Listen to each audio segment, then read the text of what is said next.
Welcome back to the Ecuador Insider Podcast.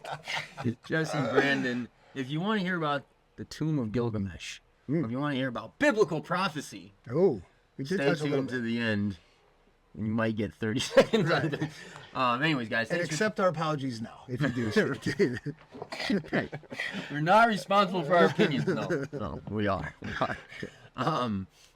But the cool thing is we don't have to have the same opinions on Earth. Yeah. And we don't even have to hate each other. No. Because we don't agree. No. It's one of the most. Okay. It'd be so boring. Can you imagine? I don't want to. No. Yeah. No. I really don't want to. No. Or if you weren't allowed, right? I mean, we've gone down those roads a few times. You're not allowed to have a different. Yeah. I would prefer, if I got to be picky, I would prefer there be some, increased level of respectful communication. That would be nice. Or just respect in general. Respect in general. Can be leveled up. Yeah, respect in general, and then communicating respectfully. I would appreciate that, and not in the, snowflake. No. No. Truth is wonderful. You said this, and it made me feel this, and that's not okay that you said, Right. not in that You're general. responsible for my feelings. Right. Yeah. No, I want to have self-accountability, self-responsibility for the feelings that you emote. Right. Right. I mean, that's only one step away from, like, you're going to jail for my feelings. Right. Which they're kind of doing, I think, in Britain. I've seen some reports of places doing that. Right. That's what was that movie? Minority Report, I think. Yeah. Pre-crime. Tom Cruise. Yeah. That was a good movie. Dude, speaking of Tom Cruise, did you see that clip from the 90s? Or it was 2000? Stuff you talking about? No, it was with him and Matt Lauer. Yeah. Remember Matt Lauer? Yeah. He was talking, this was, 20 years ago. He's talking about Ritalin and ADHD and all these, the vaccines. That's what all I did these see it, drugs, and he was like grilling Matt Lauer, giving it to him, like, totally. and dude, and now we're here 20 years later, and guess what, man? I mean, whatever you believe about Tom Cruise and Scientology and all that, it gets a little wild. I mean, that is wild. But man, he was right, and he was passionate, and he was educated, and he was putting it out there then, and No, he was speaking truth in that. no, it was awesome. Like, I just got a little goosebumps because it was. I was like, wow, I don't remember that. Maybe we were too young. That's a great example of what we were talking about earlier, which is later for these guys, of the great reveal, because you're getting to see truth like in that kind of way, and it's like, oh, this guy said this 20 years ago, and now it's circulating, and people are like, truth, right? And it was powerful. Well, and part of that, some of it takes time for those evidence, results. Right. Is that what you mean? I mean, enough so that it becomes mainstream, right? It becomes mainstream accepted, right? Then there was enough evidence.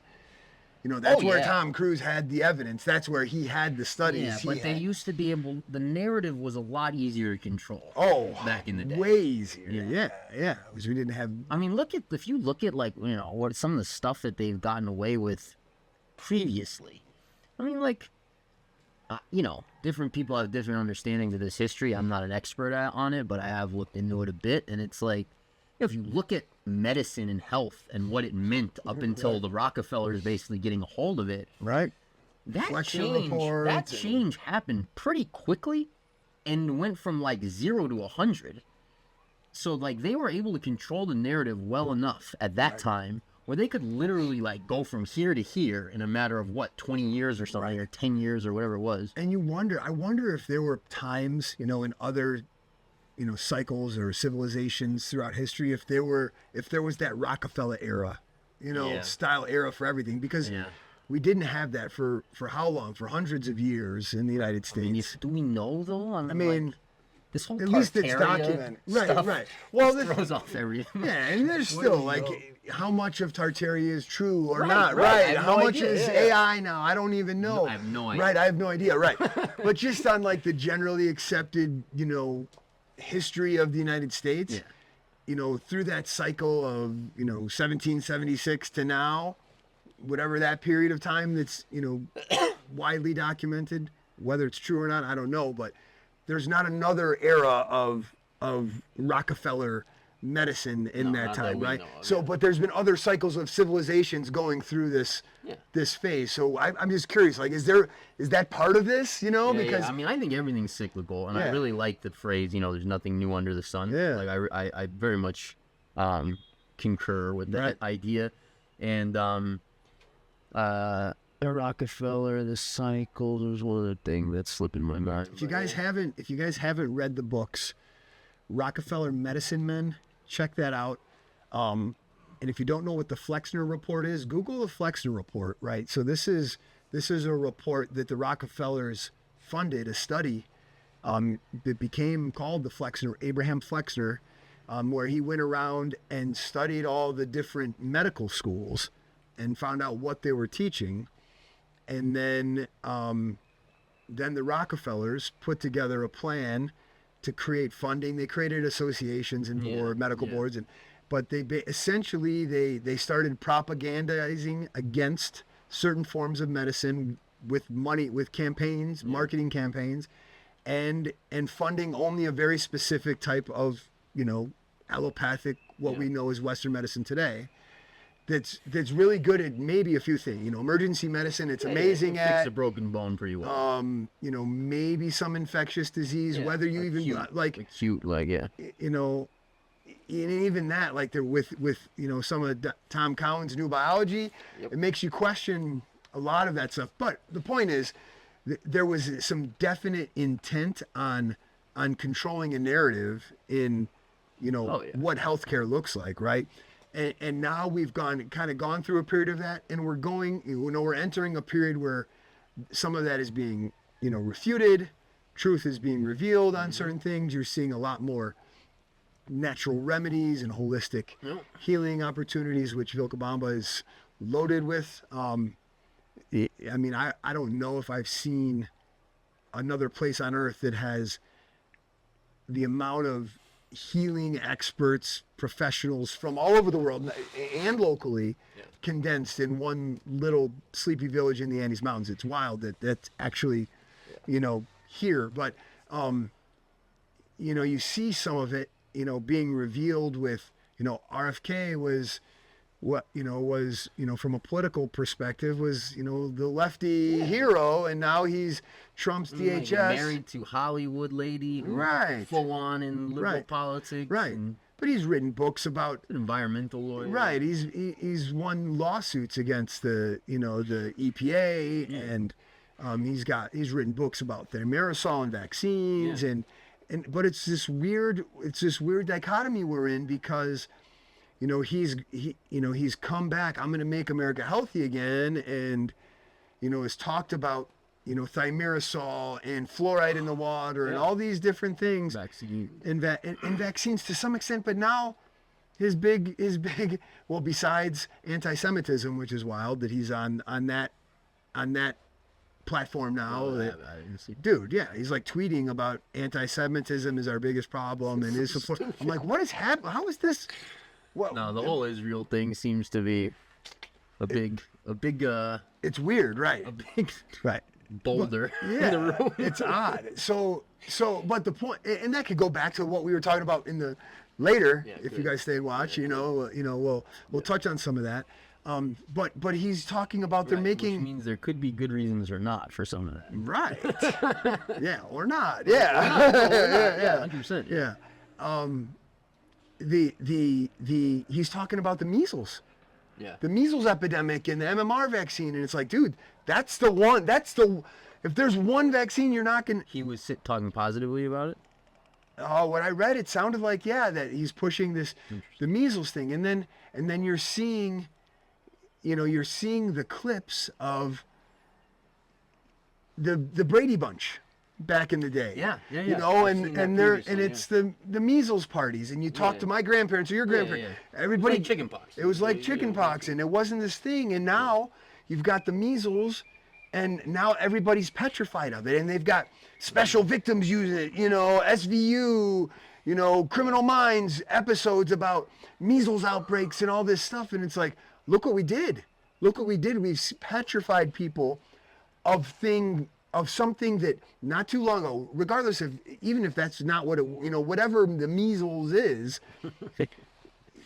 we used to have parties and kids would be off of school and we'd get together and they'd hang out and they'd have some soup and, and now you got whole TV shows terrorizing people, and wearing hazmat suits because, somebody 3 towns away has got the measles. Yeah, I mean, life used to be lived in a different way. Yeah. It's like, I think mostly it's like technology pretty much, I think is the biggest. Yeah, so the reason I even brought that up is that, you have such a polarizing figure like RFK, who was a hero for the left, that became a hero for the right, who's done things for both. Whatever that means. Right. Just that ideology of politics, and that's changed even over time. I mean, Trump was a Democrat. Right. 10 years ago. Yeah, exactly. Right. But I mean, he was like a hero. RFK, and then as soon as he said anything positive, now, then he's a villain. Now, and he's had this stance on, making vaccines better and blah, blah. He's not a anti. Yeah, I mean, at least, I mean, if you look at his books, you could make the argument he's very anti-vax. Yeah. But if the rhetoric. Right. But that's the thing. That's the power. How many people have read RFK books versus how many people have seen the clips of him talking? Right. Way more. Yeah. I probably have 4 RFK books. Yeah. That I don't know a single other person that has read them. Yeah. I mean, maybe one person. Yeah. I mean, you'd have to it opens a debate about what you can and can't say and why, and all that kind of stuff. So it's like, I think, when we've disagreed on this over the years, but I think if you look at what Trump did post-pandemic or during the pandemic, if you look at what RFK is doing now, they don't look dissimilar to me in terms of saying the truth while also allowing people to believe whatever it is they want. So I don't know if he's saying the truth. I mean, and even Trump said take the vaccine. Trump said take it. Yeah. It's good. It's great. It's amazing. Yeah. Well, that's not the truth. Well, he said that I don't believe later, that. I don't believe that to be the truth. So I wouldn't say that it's just they're only telling the truth. I didn't say that. I'm just saying. When you said they're saying the truth, but then. Yeah. So. Yeah, I don't know. Yeah. So they don't have. I don't know either. They don't have to say that if they don't believe that. Well, we don't know that either. Why would they have to say that? Well, says who? I would argue, I'm revealing a lot here. Yes. I would argue. Well, it's the time. I would argue that up until Trump, very little that anyone said in the political arena had anything to do with what they actually believed or felt. So. Yeah, on some level. I mean, that's politics. I would say that what we've known as the political theater has been controlled to the point of of ridiculousness. I mean, the whole Operation Mockingbird stuff. If you want evidence, or even stuff like the Epstein stuff, and you watching these guys. I mean, you watch McConnell. McConnell, similar to Biden, there's no one home. Whoever's feeding these guys their talking points and their speeches and their beliefs and their voting and everything else. I mean, it's not them, right? And I think that's always been pretty ubiquitous. And what we're seeing, the reason I looked up from my, having ignored politics since 2012, the reason I looked up in 2019 or 20. No, I didn't look up that. You did. I didn't. Yeah. I ignored it entirely from 16 to 20, basically, because I already had drawn my conclusions that it's all BS, no matter what. So I didn't pay attention to any of it. But what made me look up was there's some different stuff happening here. Let me look into it a little bit. But anyways, I don't know. I think and I don't know. I have no idea. But I think it is psychologically an interesting thing that's taking place, and I do view those as similar. Trump's reaction to COVID, what RFK is kind of doing right now. Even the Epstein stuff, I think, is similar. It's like they're saying the truth. So if people want it, if people want to like have some credibility to their beliefs, they're giving that.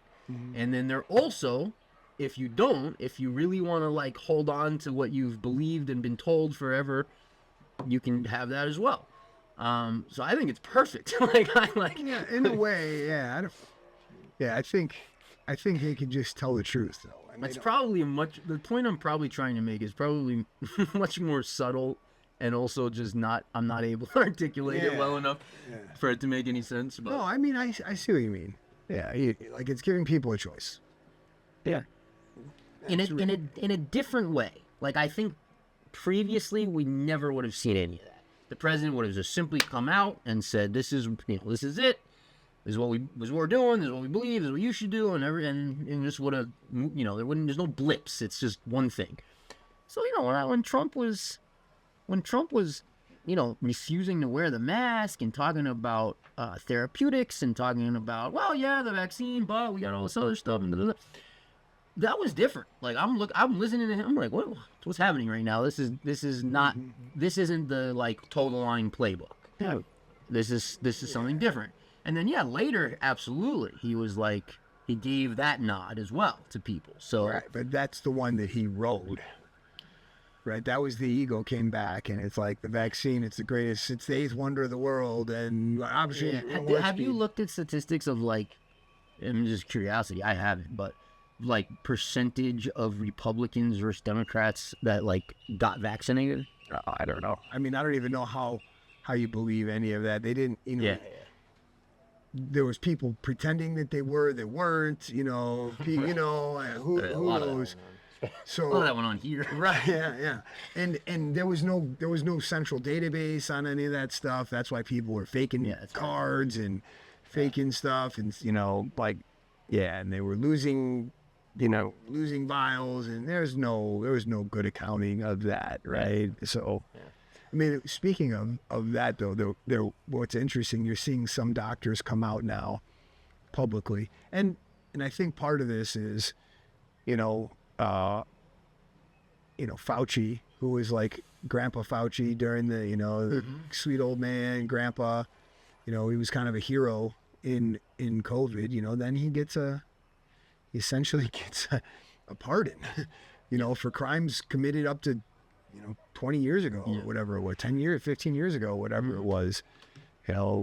Many people argue those were crimes against humanity. Actually, I think RFK wrote a book on the real Anthony Fauci, right? And he didn't get sued for libel, or slander. I don't know which one's the written. One's spoken and written. But anyway, so you have that, and then you have now where you're seeing doctors now come out.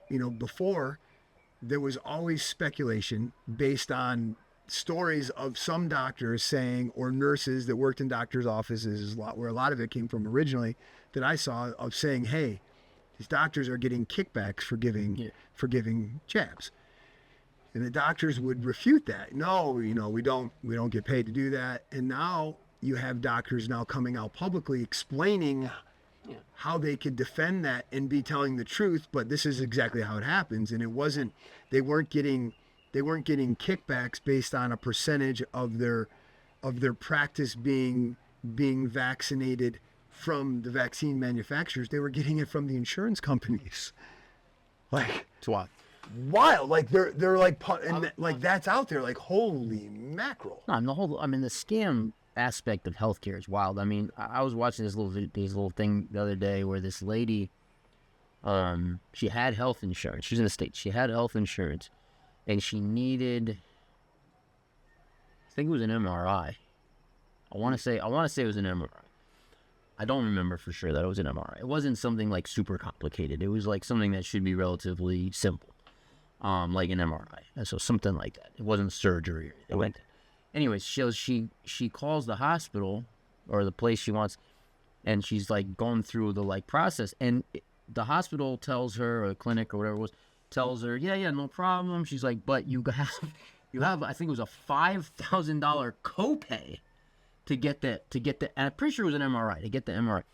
So she's like, what the hell, right? Yeah. So she calls another place and she says to them, hey, if I just want to pay out of pocket, how much is an MRI? Comes back like $700 or something. So like $4,000 less than if the copay and then they were going to bill the insurance company, I forget, like $7,000 or something like that. It's insanity. So then she calls the first hospital back and she says, hey, I called you guys. He's like, if I don't use my insurance and she says, okay, I have to like run something to give you that quote. I'll call you back, or call me back, or whatever. I think they were going to call her back. So they call her back and they tell her, well, I looked it all up, but because you have insurance, I can't give you the quote. Oh, what a scam. Yeah. Yeah. Yeah. Insane. That's a shame, man. Pretty wild. Yeah. So, Carl's back, He which is. is awesome. Yeah. We'll probably have him on next week to chat a little bit. He looks great. Family's back. Roxy's looking good. I haven't seen him yet, yeah. I ran Down into the kids Roxy saw them, briefly yeah. in town, and I saw Carl at the airport. He's been busy moving. Right. Yeah. Which, yeah. Cool. Yeah. Yeah, so that'll be good. Yeah, bring him on and he can tell you all about his, gosh, has it been 8 months? No, it's something like 8 months, yeah. But it's good to see him. He's doing good. Right. Like him. Kids got to see snow in Canada, so yeah, that's pretty. Yeah, so we'll have him on next week, tell his story and chat. Here we just got done with Carnival, right? Week after, yeah. Carnival was an experience. If you've not experienced Carnival in South America, or particularly in Ecuador, it's definitely an experience. It was definitely lighter this year because of the difficulties traveling. Well, there was a ton of people still. Yeah. I don't know if it was. I don't know if it was too much lighter. I've been here for 4 years now. No, I could drive around and get wherever I needed to go this year. Usually that's not the case. The biggest difference is the most congested it is usually in the evening for the evening entertainment. Yeah. Well, they flipped it around. So normally they'll have like the more tame, family friendly stuff during the day. Yep. And at night they'll bring the pop band in, and and that brings in huge crowds, and that's where a bunch of the traffic is. This year they flipped some of it, so they started, they had the band come in at 2:00. Oh, really? On Like Saturday, like the big ticket band. The big ticket band came in at 2:00 and they played until 6 or 7. They might have went a little longer, or 3:00 to 8:00. Yep. And then, like on Sunday night, they had a big ticket band come in 2 or 3 o'clock, and then they did the cultural traditional international dance festival. So it was still cool, but it was more tame, right? It was more, and the crowd was a little thinned, and they did that every night. So the bands played, and the hype music played earlier in the days on some of those days. So that was definitely interesting. But there's a parade and there's music and horse cabalgatas and wheelbarrow race. It's a blast. It really is fun. Fernando's putting together. We have a pretty epic video. I think he's putting together. So we'll put that out. Stay tuned for that. We have a carnival, that kind of covers the 4 days of Carnival here.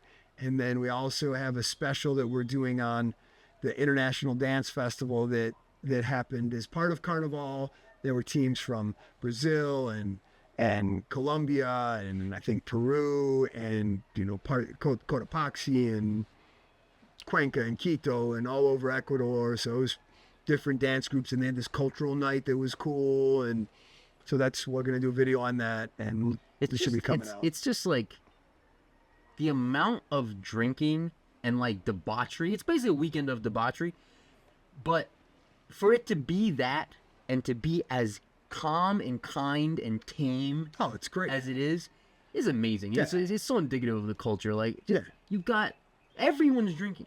4 days everyone's drinking. Yeah, and a lot of people are, it's more for young people. Like older people enjoy it as well, but like the young people, Right. it's awesome. Let loose, right. Yeah. And you don't hear about fights, you don't hear about robberies, you don't hear about like any sorts of issues. Like you don't hear about people just going too far, Right. and people getting hurt because there's eggs and foam and water and Yeah, the foam is bad. the man. foam. I mean, the foam is But yeah, we were down in it multiple days. It's with kids, it's fine. Yeah, I mean, it's interesting. I mean, can you imagine what that would be like back home? Oh, it'd be a disaster. Like, It would be truly there'd a be- disaster. It would be there'd be multiple deaths. There would be multiple arrests. there would every be day. ambulances everywhere. Everywhere. It'd be a nightmare, man. It would be like a walking nightmare. Because it's like conceptually, like it's not that different from like Lollapalooza. The Purge or Right. something. Oh, like that. right, But you know yeah, what I mean? oh. Like it's not that. But you know what I Yeah, mean? Like yeah. it's like the point of it is like cut loose Right. and have fun. Right. Like there's no rules. You can throw water at anyone. You can do whatever Right. you want. And yet everyone's respectful. Yeah. Everyone's It's really cool. Yeah, it's neat. it's interesting to see that, obviously there's certain people that don't handle their alcohol, and you'll see guys that are over drunk or overserved, even here in Ecuador. Yeah, I would argue that for sure. It's not a concept. It's here. not a concept. I would argue though that in general, I would say Ecuadorians here have handled their alcohol better than I've seen other places I've lived, and even in a way that, yeah, there's things that get out of hand, age inappropriate. That of course that stuff happens here too, but like that cultural night that I was just telling you, there was dance groups from all over the South America, all different age ranges, from 13, 14 to 70 years old, maybe even older in some of the groups. In that night they had a party, but it was like this cultural exchange where they all got into this location in this room, and they taught each other their different dance moves, and they had the gift exchanges. Yeah. But some of them were drinking, and it was until, gosh, it went from 7 o'clock till 11 or midnight. And it was like the most wholesome thing you could possibly imagine. Like, it was unbelievably wholesome, where I can't imagine an event like that with, being on Sunday, the second full day of Carnival, and to have an event like that at that time of night, to be as wholesome. Into it too. Like, not only into it, but that wholesome, like that age, like it's beautiful, respectful, and it was really like, cool. You can literally, it's so different than the culture we come from, in that way, like in those ways. It's like you can literally, it's like to have that kind of culture back home, it would have to be like a Bible camp or something. You know what I mean? Like, it'd have to be like a religious thing where like the kids grew up in that culture, and so they keep everything really like wholesome. It would have to be something like that for that. And here that's just, that's just the norm. Yeah. But it's like, you really can, if you want to and you're into it, like you really can come here and drop all the pretense and just be kind and like caring and like perfect. You fit right in. like that's kind of how people are here with the local culture. Yeah. With the locals. Yeah. I love it, man. I love that stuff. Like that stuff for me. I drive up and down here all the time, and so I'm like giving people rides up and down a lot because people walk up and down. I've done the walk. It was a good walk. It was like a 45-minute. I don't want to do that or so walk. But yeah, just like just the way all that functions and operates, the level of trust people have, just how kind they are, just non-judgmental, just the lack of pretense. It's like people treat you here as a human being. Like again, you can go to the city and have different experiences, but but out here, like in these rural areas, see, people in general they're beautiful, they're educado, which means like well-mannered. Yeah. And like heart-centered, man. Like there's a lot of that. Yeah. We went to Dario's, I think he's 38 or whatever. It was his birthday. Yeah. Normally we have birthday parties at the family over in Los Wilcos, because it's that big Raider family, and at this one he wanted to have it at his uncle's house because they live just past Caro Azul. There's like this cobblestone road, Ambarara, yeah, and he had a house up there on this property, but the landslide came and took his wall out and collapsed everything. And they, it's like, oh, that's it. They don't have anywhere else. Let me interrupt for 2 seconds. We had some landslides here. Yeah. If anyone wants to make donations, particularly Chambalabamba right now, needs some money. That was October saying, yes, please help if you can. Basically, on the other side of the river from where Chambalabamba is, that mountain like kind of collapsed into the river and then pushed the water through houses and onto property and stuff. So if anyone feels the urge, reach out and we'll put you in touch with the people who get the money, so they can rebuild. Right on. Yes, please do. Hey, Fernanda, you want to show October, just so people can see him before he takes off. It's good looking. That's our cop. Our young little rooster. He leaves because we have a big badass rooster, and he leaves the pen because he's tired of getting picked on. Can't leave. This guy leaves and he roams free and he goes back. No, he's awesome. Yeah. So we're actually gonna get Dario, who I just mentioned. He's gonna come take our main rooster because he's kind of an asshole anyway, and he's gonna either eat him or make him a rooster for some of his chicks. But we were invited to his birthday, and they live, like I said, his house, the wall collapsed. He doesn't have anywhere to live. He stays here in Resourceful sometimes in that, in the family's house. But his uncle has an unfinished property a little bit above him. Mm-hmm. It's just, it's a big, huge concrete unfinished structure with a roof.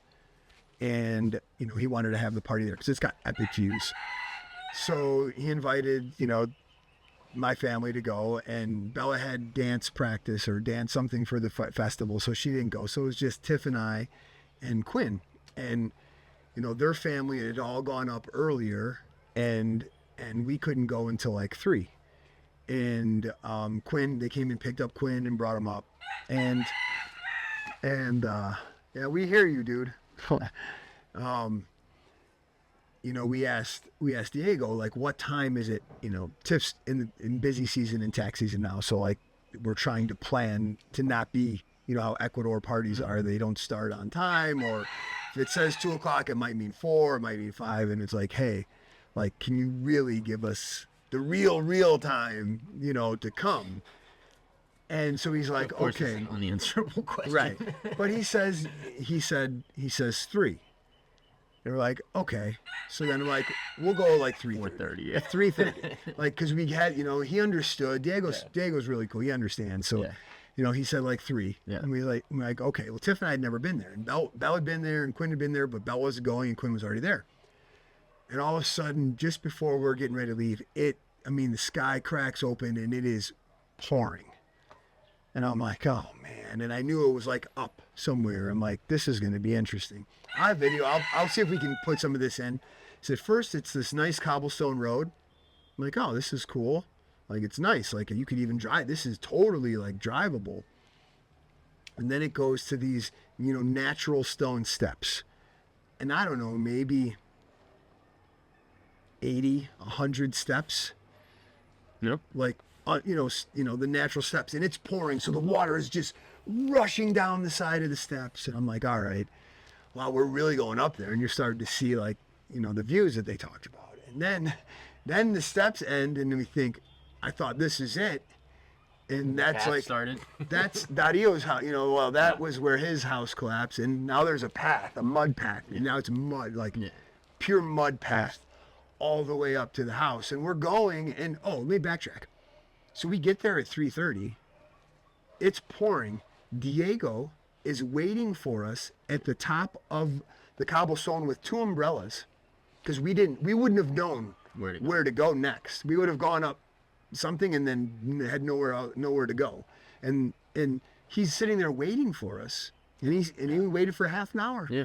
And would have waited longer. And he was fine. He didn't care. He didn't say a word about it. Didn't say, hey, I told you 3, it's 3:30. He was excited, So we finally go up, and as I'm going up across the mud path, and I'm like watching where I'm walking because it's slippery, and like, and all of a sudden I hear Brandon, and it's Dario, and they're yelling from the structure, and I look up and it's this giant concrete structure, no windows, no, you know, not finished, and they're just, "Bro, come on," you know, they're waving and like genuinely happy. Yeah. Like I felt good, like here, and then I get Maybe around. it makes it worth it. Right, get around the corner, and then all the kids, Brandon, you know, I'm like Chicos, and they're excited, and Tiff and I go up, and you know they made a big meal, and you know we had this just social time there, and then the kids started playing carnival in the house with water balloons and buckets of water, and like literally in the house, you know. Wild, right? In that where and it was a blast. It was fun. They had music playing, and then one of Diego's youngest sister, she was like leaving to go into town to go play carnival with her friends. I don't know, she's like 20, 18 or something. Yeah. And you know, we're on the third floor, I think, of this with, I mean, epic views. If it was raining and cloudy, so you can't really see a ton. You know, you see a lot of rain, but the views on a clear day would be epic. And we're waiting. As soon as she says goodbye to everybody and she's leaving, as soon as she leaves, everybody is like waiting over the edge with water balloons to nail her and spray her and dump buckets on her way out. Absolutely. Oh, dude, but his mom's up there. Diego's mom, she's 68, 70 years old. And like making that walk, like it's unbelievable. Like it's nothing. Like it was no big deal. Like I was more unsure of where to put my feet and what to take the next step. She did it like I mean, this place is a testament to the like use it or lose it idea. Yeah, like, no, totally. Not from that perspective, and then I really saw that in the dance with some of these groups, these folks from Colombia, they're and somewhere else they were 70s, late 60s, 70s, wow. And they had more energy than you can imagine. Yeah. Until you know they weren't the ones like trying to cut it short. Yeah. They were nimble and it's like wow. And I was talking to some of them and they're like, yeah, well we just never stopped, dude. You know, we just didn't stop. We didn't stop walking. Too, we didn't stop dancing. You know, it's like part of like the habits and the like just the nature of the culture and the society in the Western world. Like I'll just speak for the States. It kills you. Right. It kills you. Like it takes it zaps you of your strength, your energy, your light in your eyes. Right. Like it's tough. It's like forces you gotta be sedentary almost. It forces you to be sedentary. Or much harder to not be. Yeah. And you know, I was talking to this guy the other day, a foreigner from California, but you know, he's in his 70s and he's in great shape and he's a rescue guy and he's hiking mountains and he's doing and just looking at him like so I said to him, I'm like, what's the secret? You know, he's 70 something, I'm 42. My left knee is hanging on by a thread, you know. I'm like, you know, what's the secret, man? Like, you know, you're hiking mountains. I'm like, I'm trying to keep playing basketball, and my body's pretty mad at me. Right. And he talked about the same thing. He's like, you know, he's just sharing with me like his life philosophy. It's like the same life philosophy everyone has here, which is basically like, you don't take anything too seriously. You live in the moment. You do all the things you want to do. You're happy. You're kind. You know. Right. And then the energy sort of. Like you just kind of maintain that energy that usually we kill with either thoughts or habits or both. Right, or programming and and that's where you see a lot of that in the States where, you know, it's like a cycle of constant cortisol, dopamine, adrenaline, cortisol, dopamine. Exactly. Like people's adrenal systems have got to be like zapped. Bro, mine certainly. I mean, like I'm like nervous system, adrenal. Like I've been fixing that now here for a number of years. Right. Like, you don't see that here. Like you don't see people like that here. Nope. Like shell shocked, basically. It's like you don't see that. Like you see folks like visiting here, you know, and having that shell shock of being here because they're forced to unwind because of the way some of the culture is. Yeah, and that can be rougher. I mean, we had a little dinner at, you know, one of the retreat groups that we had from a year ago. Yeah. So, I don't know, there was maybe 10 of them, 12, 11 of them that were on this group. And all of them, besides Jim and Marlene, are in Boquete? Boquete? Is that Costa Rica? Panama. Yeah, it's Boquete or Boquete or something like that. That's Boquete. A famous town. Like a lot of foreigners like it there, yeah. Yeah, it's like... You know, I've never been, but I looked it up after I knew. I think that's where, sorry, just real quick, I think that's where Viva Tropical, Josh, and somebody, I think that's where they're based out of anyway. So. Okay. Yeah. So when they decided to, that they were gonna, have a period of time there, hang out there for a while, I looked it up, and it's more developed. It's much more developed than more tropical. More tropical. It's like hotter.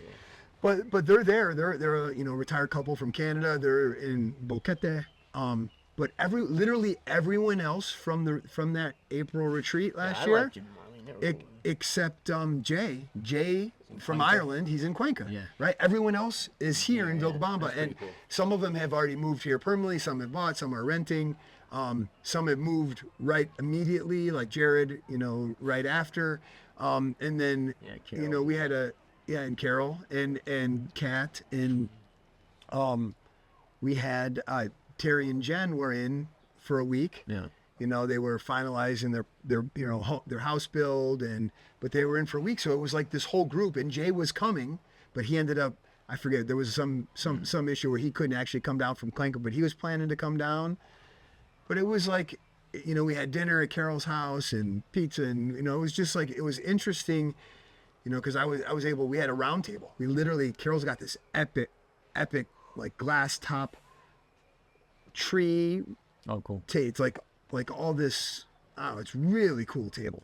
But we all sat around. I mean, we hung out for a while, and people were inside, outside. It was a beautiful night, and socialized. But then we all sat down at this round table and just talked about, expectations, and because it's a big step for people like this that have not, that aren't from South America. People from Canada, the U.S. or Europe, developed parts of Europe that are coming to a place like this. You have certain perceptions or, ideas. And the cultural stuff. Cultural stuff, right. So, and there's a lot of fear-based stuff that go into that. Like when you're, thinking of visiting Ecuador or South America, and from people that care about you. Are you going to be safe? Is it, it's dangerous? You're going to get robbed, that kind of stuff. So you have those thoughts, and you don't have your own experience yet. Yep. So there's that first step to say, hey, I'm going to go on a retreat. Like that's a first big step for a lot of people. And then after that, it's like, okay, now that I have this experience, can I see myself doing life there or not?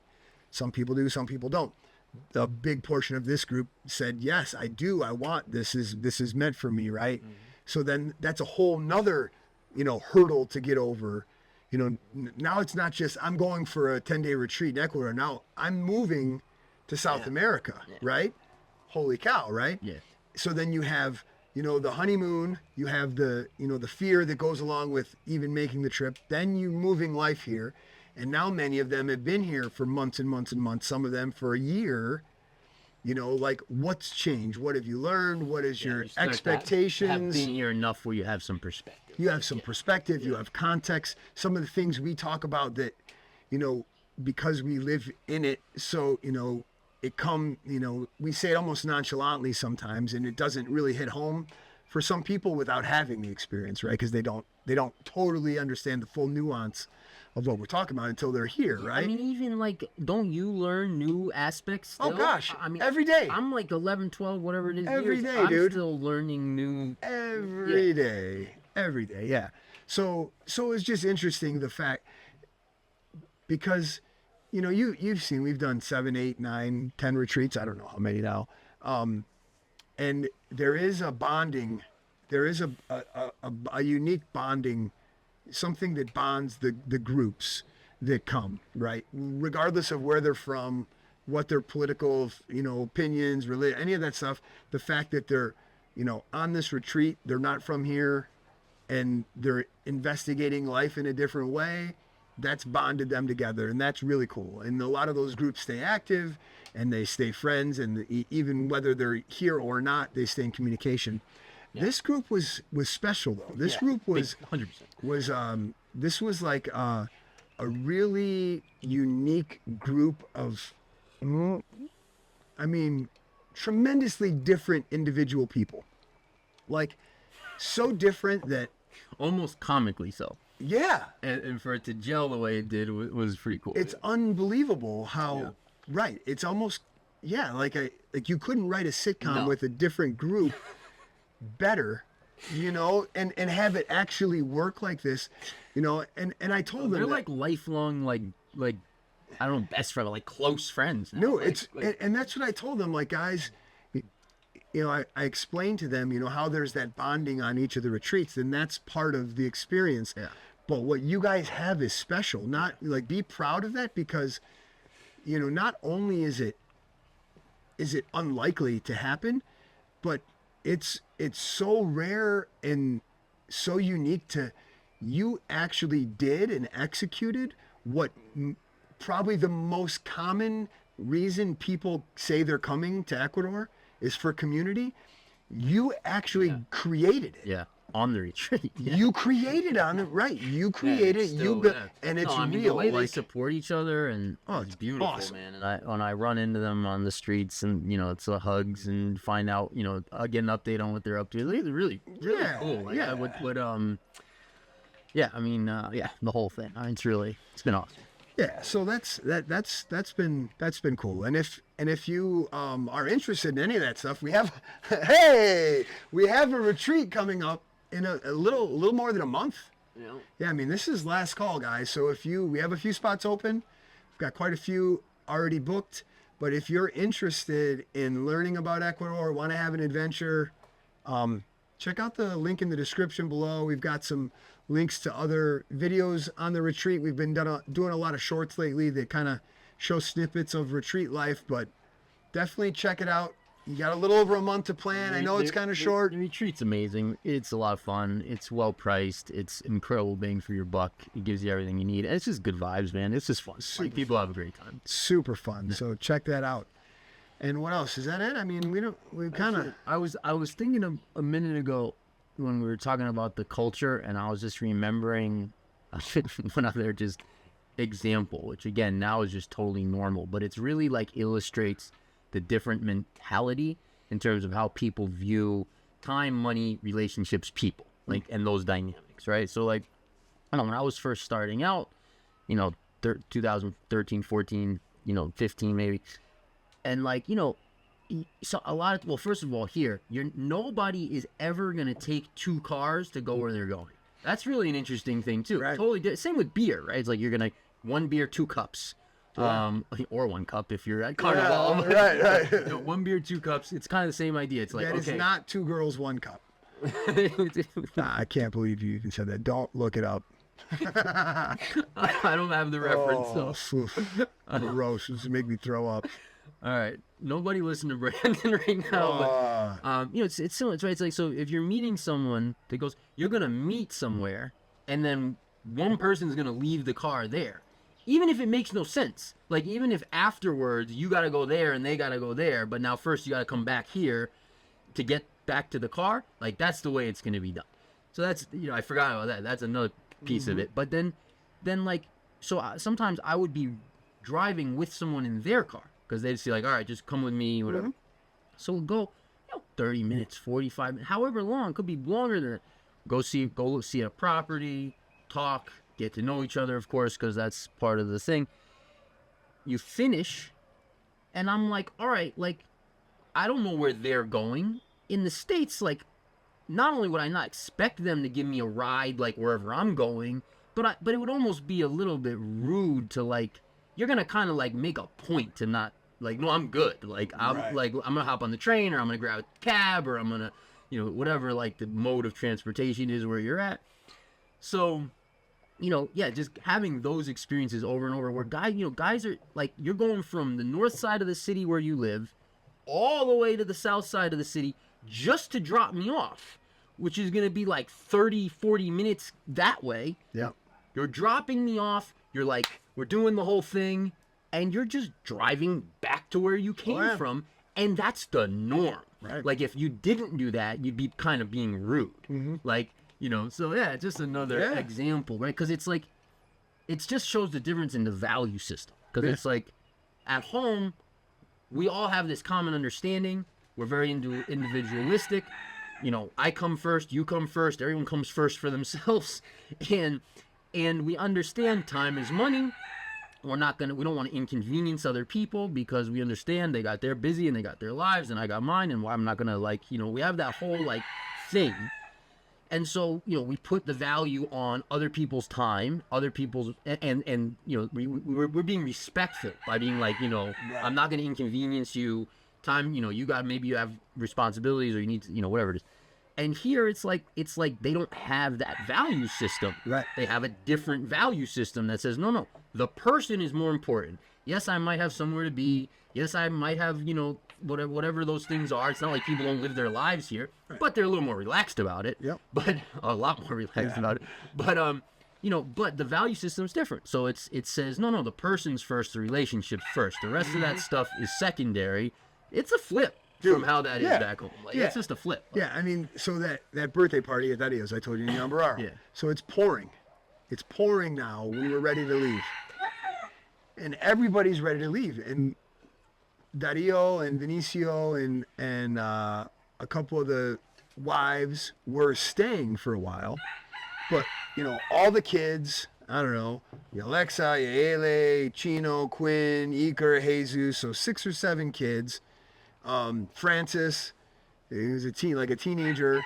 Diego's mom, Teresa, who's, like I said, almost 70. And Diego were all leaving, and I'm the only one. It's my truck. We don't, we've got a back seat in their trunk, and it's pouring. The bed, yeah. So what do? So we get down there. Mama Teresa gets in the truck. Francis is in the truck, and maybe one other person in the back seat. It was because Tiffany's driving. I'm the passenger in the front seat. We got all the kids in the trunk, and it was raining, so they closed the lid. So we got the hard top. So they closed. Lid? They got the Oh, you got the like low the lid. low hard top. So they're all laying in there, and they laid and they closed the lid, and then I'm like, oh my God, are we doing this? And I go back and I got out just to video this, and I sent it to my buddies. I'm like, how many of you guys think this is okay to do in the States? And I walked to the back of the truck, and they popped the lid open, and 7 kids pop out of their heads, dry. I'm like, oh my God, we're gonna get it's not safe, and but yeah, that's how we get home. But so the reason I brought that up is because where's Diego? There's no room for Diego. He's got his bike there. I'm like, we'll come back and get you. Yeah. We're driving them to Los Wilcos. We'll come back in. He's like, no, it's fine. I'm fine. I'll ride the bike home. Then we get back to the house, drop everybody off, and I'm talking to his mom. Like, we're gonna go back and get Diego, and she's like, no, it's fine. Don't do it. Like, he's fine just riding his bike in the rain. He does it all the time. His bicycle, not bike. That's a long ride. Bicycle. It's a long ride from Yambararo. Yeah, but it's just like.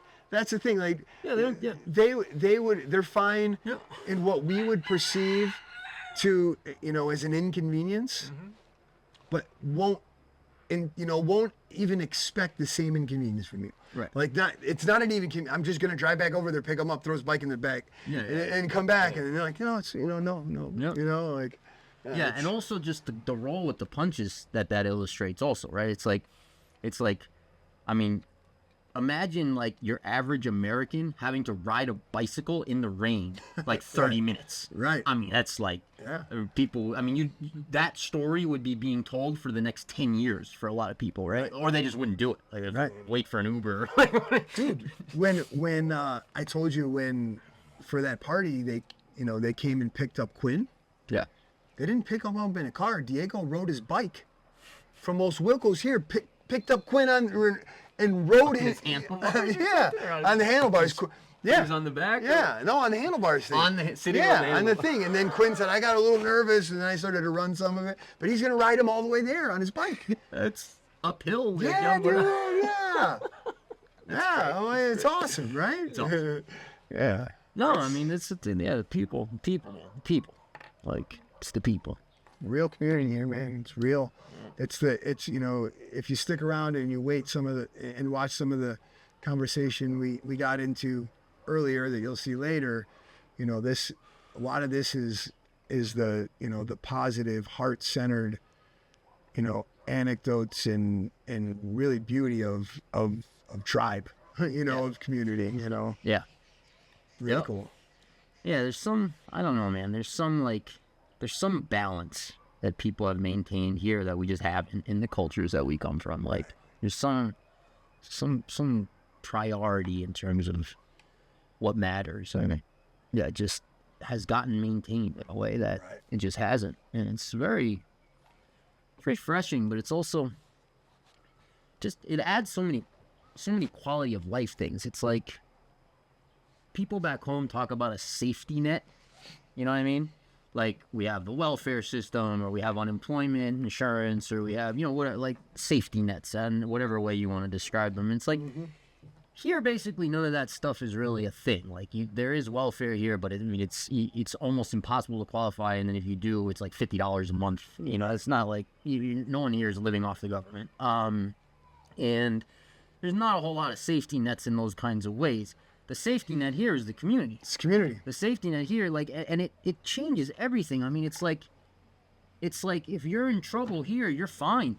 Yeah. Because people care, right? And if they know, and they will know, and if they know you're in trouble, like they're gonna rally and help you out. And that's, I mean, is there anything better? Like, is there anything more, putting you at ease than no? It's like, a lot of, people ask sometimes, like, how do I make a living there, right? And I say to people, I'm like, it's tough. Like, I wouldn't want to like come here needing a job. Because the wages are low, jobs are scarce, money velocity is, slow. People have a different perspective on those things. It's not a consumerist culture. It's a culture where people save and they use their money for the things they value, which is like reuse, and they're very. That's right. That's right. Ingenuity is a big thing here, even though So, they use their money for like sending their kids to school, or creating more wealth by putting some money in land, or buying a bus, or buying a truck, or buying a taxi, or buying, a business, or some way to, they use their money for those things, but they don't use their money to be flashy or to keep up with the Joneses, or to impress their neighbors, or impress themselves, or help their ego feel good because they have the right car, or the right bottle of alcohol, or whatever it is, right? And I mean, that's just a different value system. But what does that mean? Well, I mean, back home, like you literally have children too afraid to ask their own parents for money because they're gonna be embarrassed, and you got parents who would say to their kids, you're 25, like, this is part of becoming a whatever, and like you gotta figure this out yourself.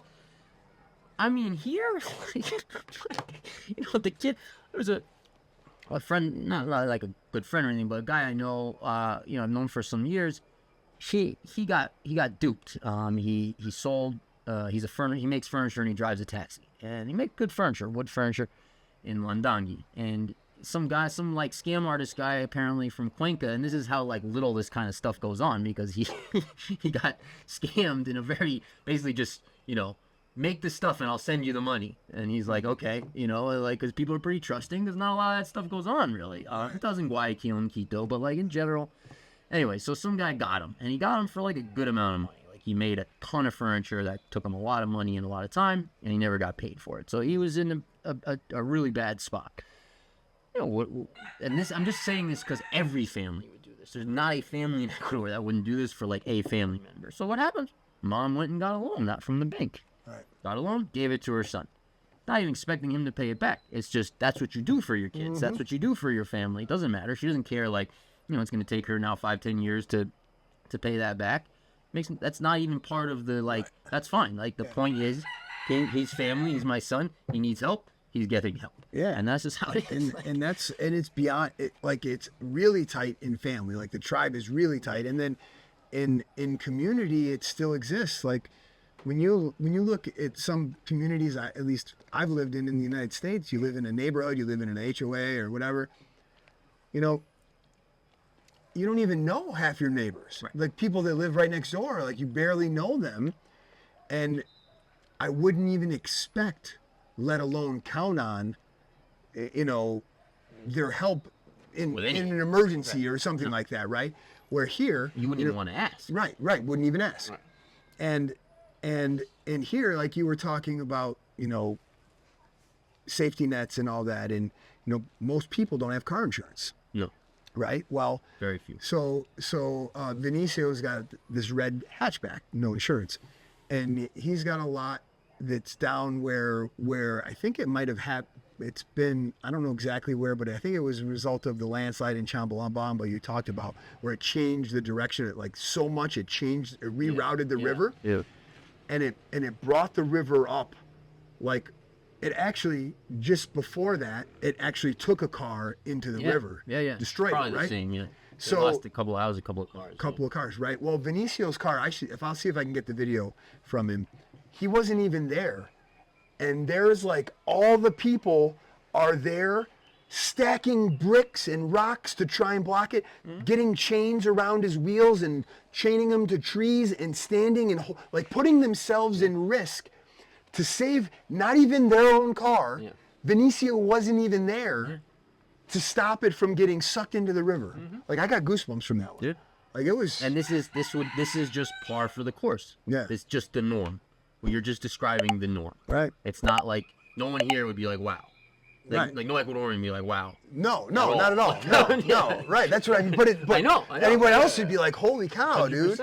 It's really cool. No, and even that, like all the mingas and like, like people get together and they help and they rebuild houses and they fix things, and they're doing that now with those rivers, and the government chips in and does what they can, and they bring a backhoe and people buy gas and and they do all this stuff and people donate and it's good. Real community, man.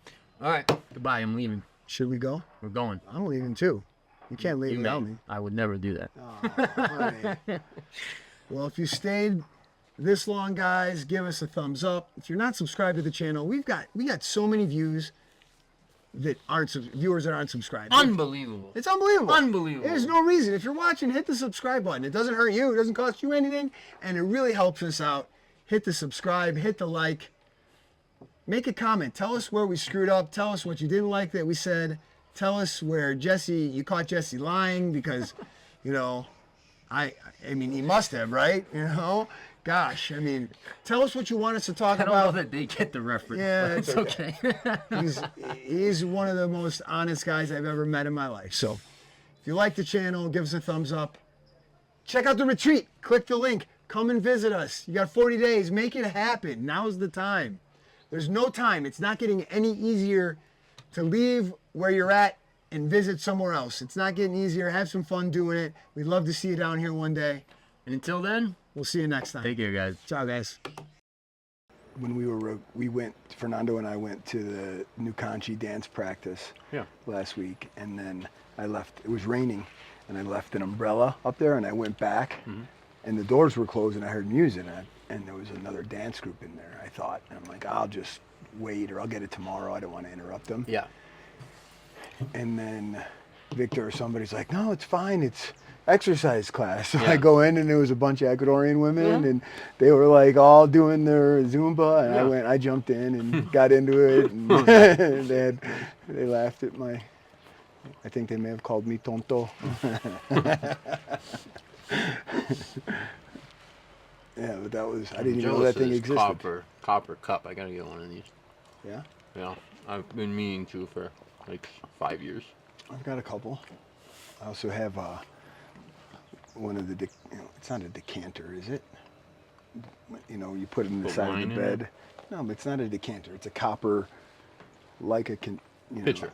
Well, it's like a pitcher that you put next to the bed, but the cup is the lid, so you can take the cup out, pour the water, like that's a copper one I brought back. Yeah, that's right, baby. That's right. Yeah, you think you're more woo than me? No, you're closet woo. Shit. I'm not closet woo. You're not? I'm anti-woo. I'm not woo at all. Am I? Yeah, definitely. You're closet woo. You're closet most things. I don't even know what that means, but I kind of agree. You're closet, you're closet light worker. Okay. Closet woo. No, I'm not calling you gay. I don't think you're gay. Not that I know of. That's good. I mean, whatever. I mean, I'm not. I'm happy. It's okay. I'm happy. Isn't that the thing when we were kids? I was always told. Right? I've never actually looked that up. Is that really the definition of that? So, yeah. Like gay means happy? Mm-hmm. Yeah, I think so. But we know the time we're in, right? It's meanings, definitions change, They certainly do. and Oh, I had one like perceptions change. completely. Dude, I had one the other day that. Yeah. I'm just trying to see if I can remember it. Sitting there with Kirsten, Okay. and I used a word that she didn't know. Hmm. And then she wanted me to explain it to her. So I did the best I could, but I looked it up. And it had totally different meaning. Really? And I was like, for me, this is a word that I'm clear about. You know, it wasn't. I don't know if I can remember. But you don't remember right the now, word. But no. Good story. Yeah. Stories without the punchline are always the best. But, Yeah, that's a tough one. But it's true. It's kind of like it's a sign of the time we're in. Yeah, it is. From many perspectives, and I'm seeing it in different walks of life, like from politics to social interactions to definitions of words like this, or just cultural. Everything is changing. Meanings are changing in a way, and it's almost like right now, whatever that quote I just came across, I sent you. It was something about along the lines of, gossip not refuted in today's era becomes fact, like becomes perceived fact. Like, it's interesting, right? It was a good quote. Right, because it seems where, particularly in social media and what is now, I mean, maybe that's mainstream media. I mean, it's almost not even social media. Now we just have to call it media or mainstream media. I mean, like, I don't know what the numbers are, but there's no possibility that human beings at this point are consuming more television than they are stuff on their phone. Right, There's no way. right. Yeah. Podcasts, clips, TikToks, all of that, right? So that's become the news. That's become the mainstream, and particularly on those platforms or avenues, man, and actually if we go back a little bit, I mean, there's always been hyperbolic statements and rhetoric and posturing in politics, right? But there's been that pomp and circumstance a little bit, and then that first term with Trump, he kind of took the gloves off on the tactful rhetoric. Yeah. And since then, it's like the entire, well, not everybody, but it's become normal in the political sphere for rhetoric to be hyperbolic, aggressive, like in that same tone. They've kind of all adopted, or many politicians have adopted that. There was always some of that. There was always some, right? Yeah, but it's like different now. It was like that was like a step change. No, it was. And now that's become, now we've had that through his first term, then we've had the the Biden term, and now we're into this next phase of Trump, and you're seeing I mean, come on, you saw the Zelensky in Trump's office. I mean, they were literally arguing. That was the most interesting television I've ever seen. It's wild. Two presidents sitting in front of TV cameras in the Oval Office having a heated argument. Mm-hmm. Right. That's an anecdote or an example of what I mean. Like, that's totally normal now. Yeah, and it's not just like that rhetoric has changed, which it certainly has, but it's just our access is what's changed so much. It's like, there used to be these layers between you and like the person, the politician or whatever it was. Now you've got cabinet members that like take their phone and go like this and make messages. Right. I mean, it's a totally like you feel like Tulsi Gabbard. You feel like RFK. It doesn't mean you do. Right. But you feel like you do. Right. It's totally different. I was thinking too, when you were talking, like, I saw this Charlie Kirk clip that popped up the other day. I think, he had gone on Gavin Newsom's podcast. Yep. And I watched like 5 minutes of some guy talking about it. Okay. Just like I clicked.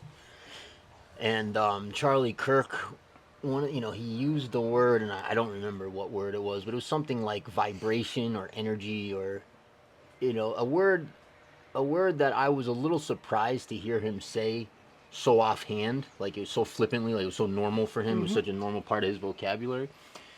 That too, for me, is like something that is a signal of just how much things have changed and just how different the world is. Because 20 years ago, if you told someone about their energy, or like even energy in general, people Mm-hmm. were kind of like, who are you? Like, what are you talking about? Right. And now you've got, someone like Charlie Kirk, who's like about as straight edge, conservative, like political commentator Right. type dude, Public faced, yes. public figure that you're ever gonna get.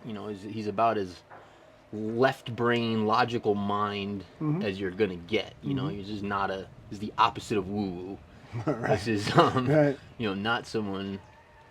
I think he's a pretty hard. He's a straight in his. I think his spiritual beliefs are like very Yeah, I mean, if you take Christian his at face value. at face value, of course. Right. Yep. And just to hear him talking about stuff that's Yeah. very common in my world, Yeah. but like to hear it in that mainstream was, Well, that's the part of it. That's where some of the deception comes through, man, in a lot of this, because it's becoming, all that world is becoming mainstream. You got Elon Yeah, it tweeting is, yeah. about the singularity, and and people talking openly. It's different though, I think. Yeah, but it's not. But it's bridging concepts it in a is. mainstream way that everybody's like.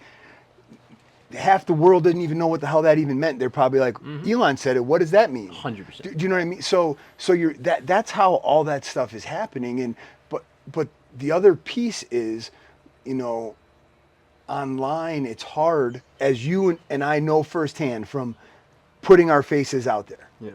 Like, so we know, and then people still create opinions of us, think they know who we are at our core, that couldn't be further from the truth, right? We have firsthand Yeah. accounts of that, right? Yeah. So it's the same thing about people, and we're not even trying. We're just right. being We're- ourselves, we're- being, yeah. like As saying what we really genuine as think. we can. Yeah. Like, Like getting made fun of because I misspeak, whatever. Like Yeah. people like No, Charlie. No editing. No Charlie Kirk and folks like that are in the political sphere, in social media as an influencer, or whatever they're trying to call them now, subject matter or Whatever. knowledge of influence, or whatever, knowledge thought leader. They're calling all but those people have intention behind their messaging for a reason. They're very calculated. So again, I'm not Maybe. trying to make the argument that Charlie Kirk isn't who he is presenting. That's not what I'm trying to say. I'm Yeah. just saying that folks in that sphere have much different intention, often because of what they're doing. They have an Yeah. agenda they're Yeah, pushing. of course. No, I understand your point. I wonder though, because I think there's two things. Like I think, as I've always made the argument, like over the years on this, like, it's just authenticity is all that. It's like the number one driver of popularity in anything, basically. Yeah. Is authenticity. Within a niche, sure. Yeah, authenticity. So I don't know. Like I don't know those guys. Is it 100% authentic, or 90 or 30, or I would lean more closer to the higher numbers on that. And then the other thing, the other point I wanted to make, which I'm now forgetting, is authenticity. Oh yeah. Well, yeah, I don't know. Like I don't know how much. Oh right, I remember. So yeah, I just think deception in general on Earth is much more difficult than it used to be. Like I think we're in this time where you can still do it, and lots of people are trying, but like it's blowing up in their face with a much higher degree, or a much higher percentage of the time, etc., than it used to. Like it used to be, like the government would do whatever they wanted, basically. And if you're lucky, a couple generations later, maybe they'd find something out about it. Right. Stuff would come out 50 years later. Right, but what's really coming out that's changing anything? Oof, What's changing that's anything? a large But- large topic. So but- then it should be easy. well, I mean, yeah, I would argue almost everything. we're seeing. What's changing it though? Like what? So you found out what have you found out about the government? Yeah. So I think I think from my perspective, the entire facade is crumbling from start to finish, like the whole thing. Of what? Of, well, ultimately, well, and there's even layers deeper than that, but just in terms of this topic, ultimately, this idea that there's some power outside of yourself that should be governing you. I think actually, ultimately, that's what's crumbling. And but that in and of itself can be a deception. I mean, anything can be. Right, because that's assuming, again, that's a New Age philosophy. That's what we're in. We're in the second coming of the New Age, and that means like that's saying. Why do you say that? I mean, because self-governance is that idea. No, not self-responsibility. Self-governance meaning that I am God. That's what you're saying. That's not I am. That's kind of what you said, right? No, I'm saying that there's been this institution that we've all accepted and believed in, self-governance of government. Well, government forever. But and I think like that idea itself is ultimately actually, in terms of that topic that we're talking about, is what's crumbling. Like, is the idea that like you know, when we go through cycles, like institutions fall, faith in institutions, that happens throughout cycles in history, and we're in one of those. I would agree for sure. I mean, you could go back generations and generations. There's always been, in documented history, people that have no faith in the government, people that and cycles of but you don't think of confidence in and not in those institutions. Yeah, I think in smaller ways than what we're seeing now. But you don't think this is unique, at least in our lifetime? Like, we can't speak to before that. Well, but unique in what way? Yeah. You don't think it's unique in terms of the reveal, in terms of things just being like clear to what they are? No. I mean, like you've got go ahead. Because I think it's multifaceted in that, things are being revealed, sure. Maybe at an unprecedented level in our lifetimes, or we're able to perceive the revelation at a unprecedented way in our lifetime. But I would say that it's relative to the cycle, the sequence in time that we're in, the cycle. These cycles continue these cycles within cycles. So I think cycles like this have happened before, similar. They're not exactly the same. They rhyme. I think we're in that phase of it. What would you point? Now, is there something you'd point to for that? What, in cycles like of this, when have we seen? Right, we've seen empires rise and fall in documented history before that. Oh, okay, you're talking about that. Well, you're talking about government, right? No, I agree. I didn't realize that's what you were talking about. So right. So when you ask me if it's different, I mean it's definitely different, but I think it's similar to other periods of time. Yeah, I mean it's relatively speaking. But would you? Yeah. If we're talking larger cycles, then I agree. Yeah. I mean, like right now, part of the reason that I don't think it's as impactful or.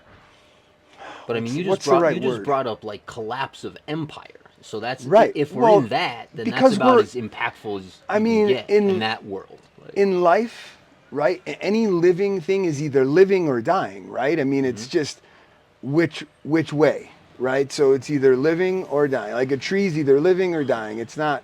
So you're in the cycle. We have history that suggests that empires rise and fall based on certain sequence of events, not time. The time changes, sequence, but it's the sequence. Yeah. And by the way, that's how all things on Earth work. Right. So you can't argue that there are certain sequences, certain events within that sequence that we've seen happen, execute, manifest, whatever you want to call it, to suggest that we're not on the rising of the adoption curve of the West. Like it's not like right. you know what I mean? Right, totally. Like so we're not there in that point of the cycle. No, and haven't been for a long time. Right. So that just means that not that I'm suggesting that anything's imminent. Yeah. Like but I would I would be really hard to be persuaded. It would be really hard for me to be persuaded that we're not somewhere on the downswing of that cycle. Yeah. So, I mean, hardly anyone would disagree with right. So yeah. that's all I mean, right? Yeah. So collapse of civilization. That's Trump would eventually disagree right. publicly. That's eventually what happens, right, to civilization. So, yeah, but okay. So you're thinking that the like sort of reveals that we're seeing are just part of that, as opposed to a different cycle with a different dynamic. I do in a way because I've seen, and I'm basing this on, small anecdotal experiences that I've personally had, right? Mm-hmm. So I still stay in contact with a bunch of people that live in the States that some respect, the life that, my family and I have here, some respect it less. Yeah. Some think it's entertaining, some would think it's crazy, whatever. Yeah. So all kinds of opinions, but I still talk to all of them, and I respect all these guys' opinions, guys and girls, and I know, so on some of them they're very split into extremes.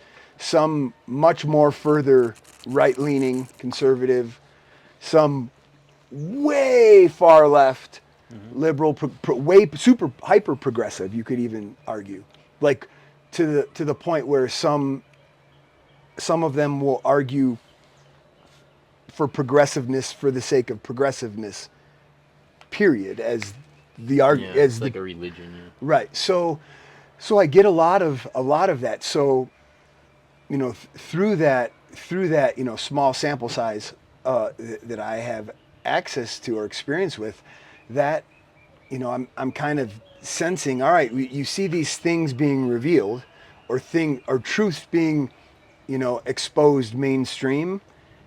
And people still rejecting, not accepting, not, no, but in a large way, Jesse, like a very, very large way. But isn't it much less stable?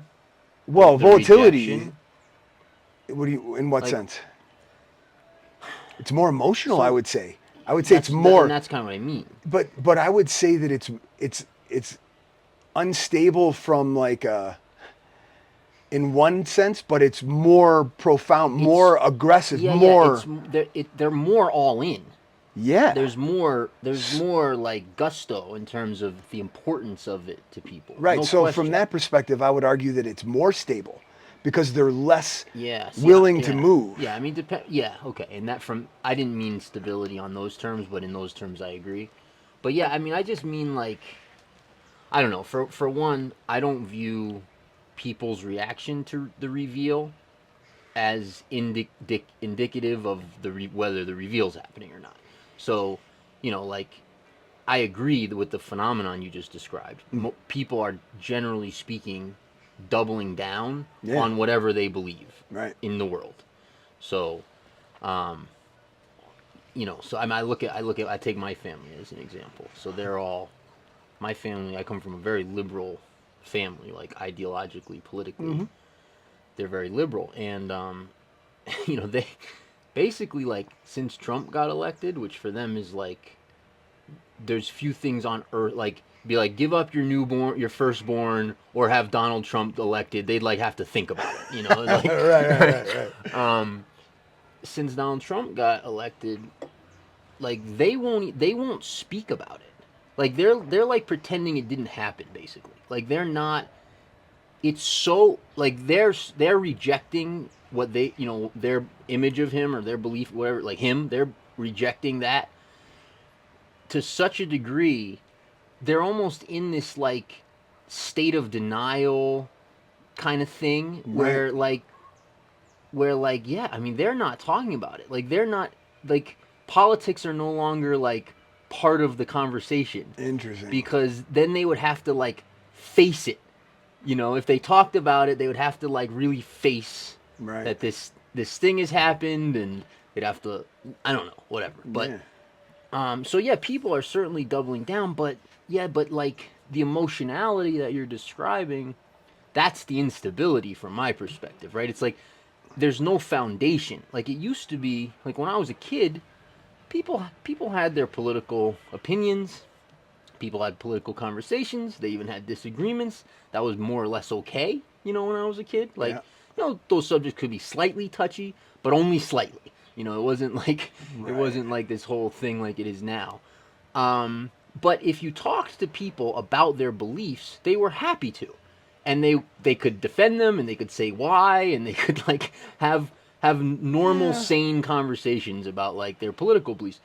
Now, like the level of lies that you have to tell yourself to be able to believe whatever the TV is currently telling you, if that's your, if that's your worldview, is the CNN worldview or whatever, or the, whatever the media they're consuming. If that's your worldview, the level of lies you have to tell yourself things like they're evil and racist and they want to, like you have to tell yourself things like that to even hold on to the belief system. So it's really shaky. And if you try and interact, people will either disengage or get very angry immediately. Right. That wasn't the case. That was not the case in the 90s. Like, that wasn't the case in the 90s. Yeah. So that's what I mean by unstable. It's like there's no foundation. There's no underlying principles. There's no, like, here's what I believe and why, and, like, let's talk about it.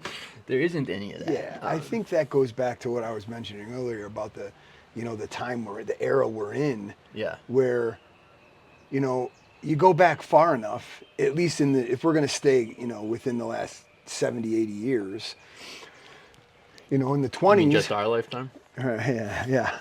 You look back and there was a time, and even probably later than that, in the Leave It to Beaver era, in the 50s, 40s, there was a phrase that people even said, that I even heard, family gatherings and, don't talk about politics. No politics and religion, yeah. Right? Mm-hmm. Right. And so people respect. And then if you did, in those times where you mentioned where people would do that, it was a much more respectful rhetoric. Yeah.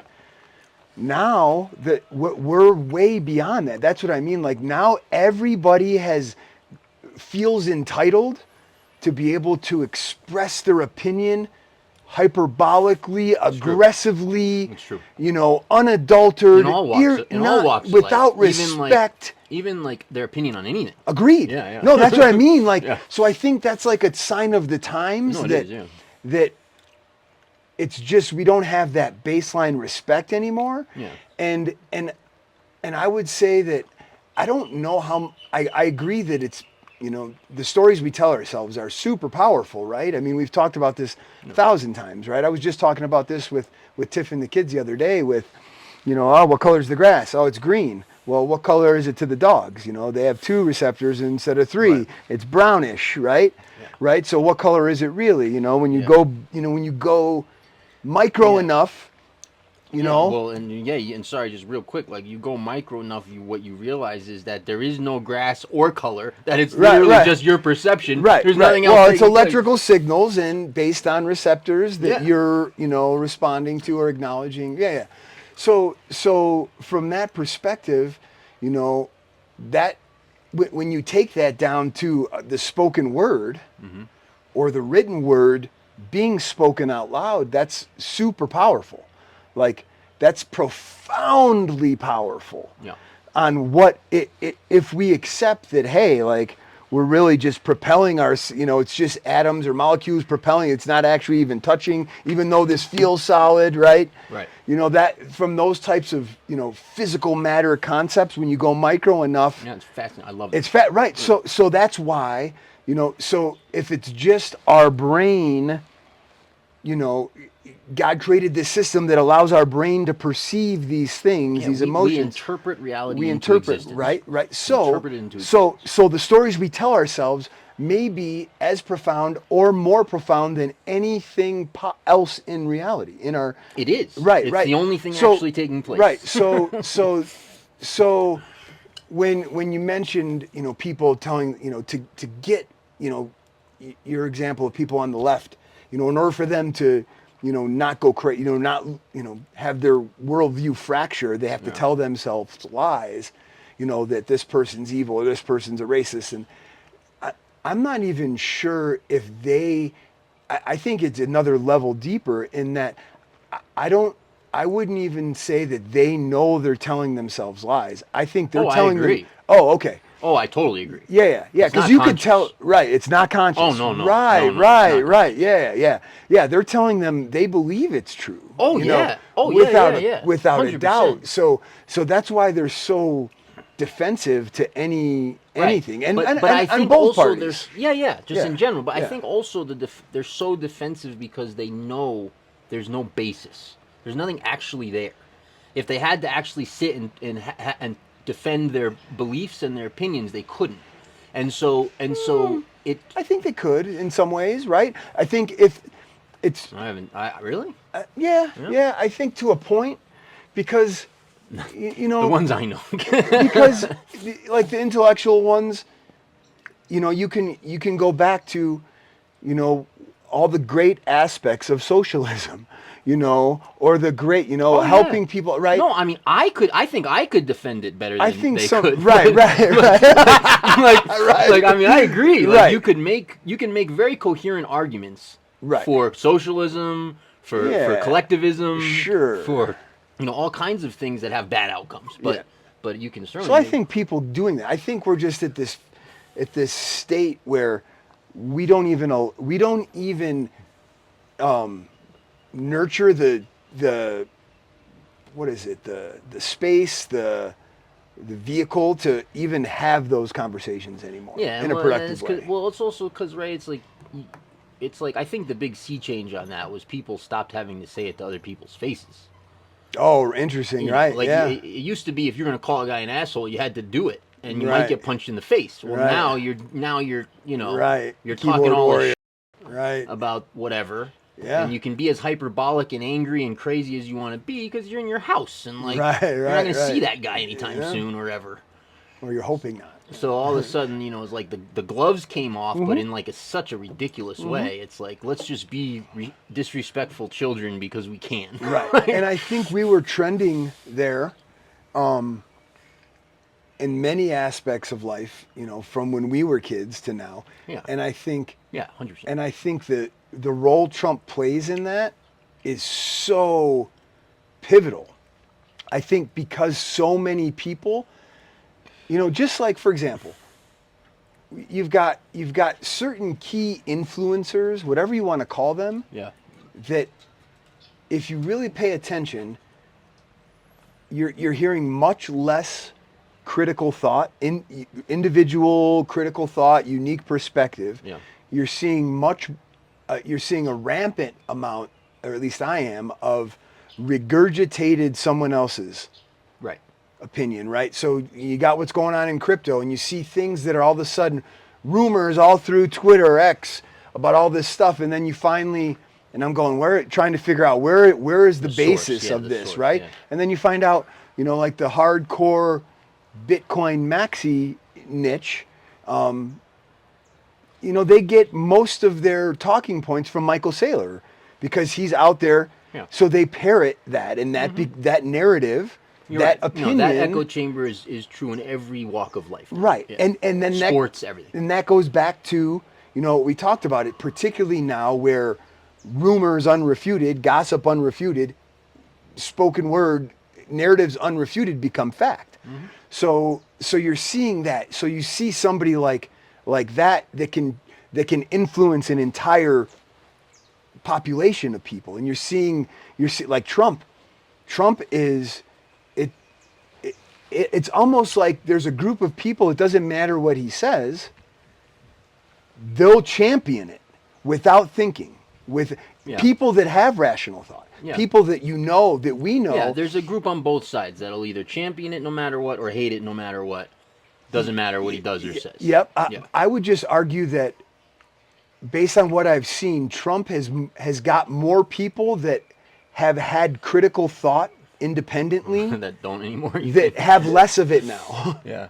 I mean, I don't know. I don't pay for attention. The better or worse. I don't pay attention enough to. Are you eating these? Like, no, go for it. I don't. That's the last. Do you know what I mean? Like, I think that's how pivotal his role is. So when you see him come out and have that moment with that series of events with Zelensky, people think that's okay now. Like, not that it's Yeah. not. I'm not saying that it's not Yeah, okay or without not. making a judgment on it. Yeah, just I Right. get it. So a lot more people are be like, I mean, you even saw, if you watch that thing, escalate to where now you've got a reporter in the room in the White House speaking out, yelling at Zelensky, "You don't even wear a suit." You know, that was a reporter. That wasn't That was a Trump. That was a reporter that was there that's observing. absurd, yeah. Right, but that's It's the like thing. vitriol, yeah. That's the social proof of somebody as influential as Trump or Elon or some of these guys, on how powerful their rhetoric, their actions, their tone, their everything can be. Michael Saylor, same way.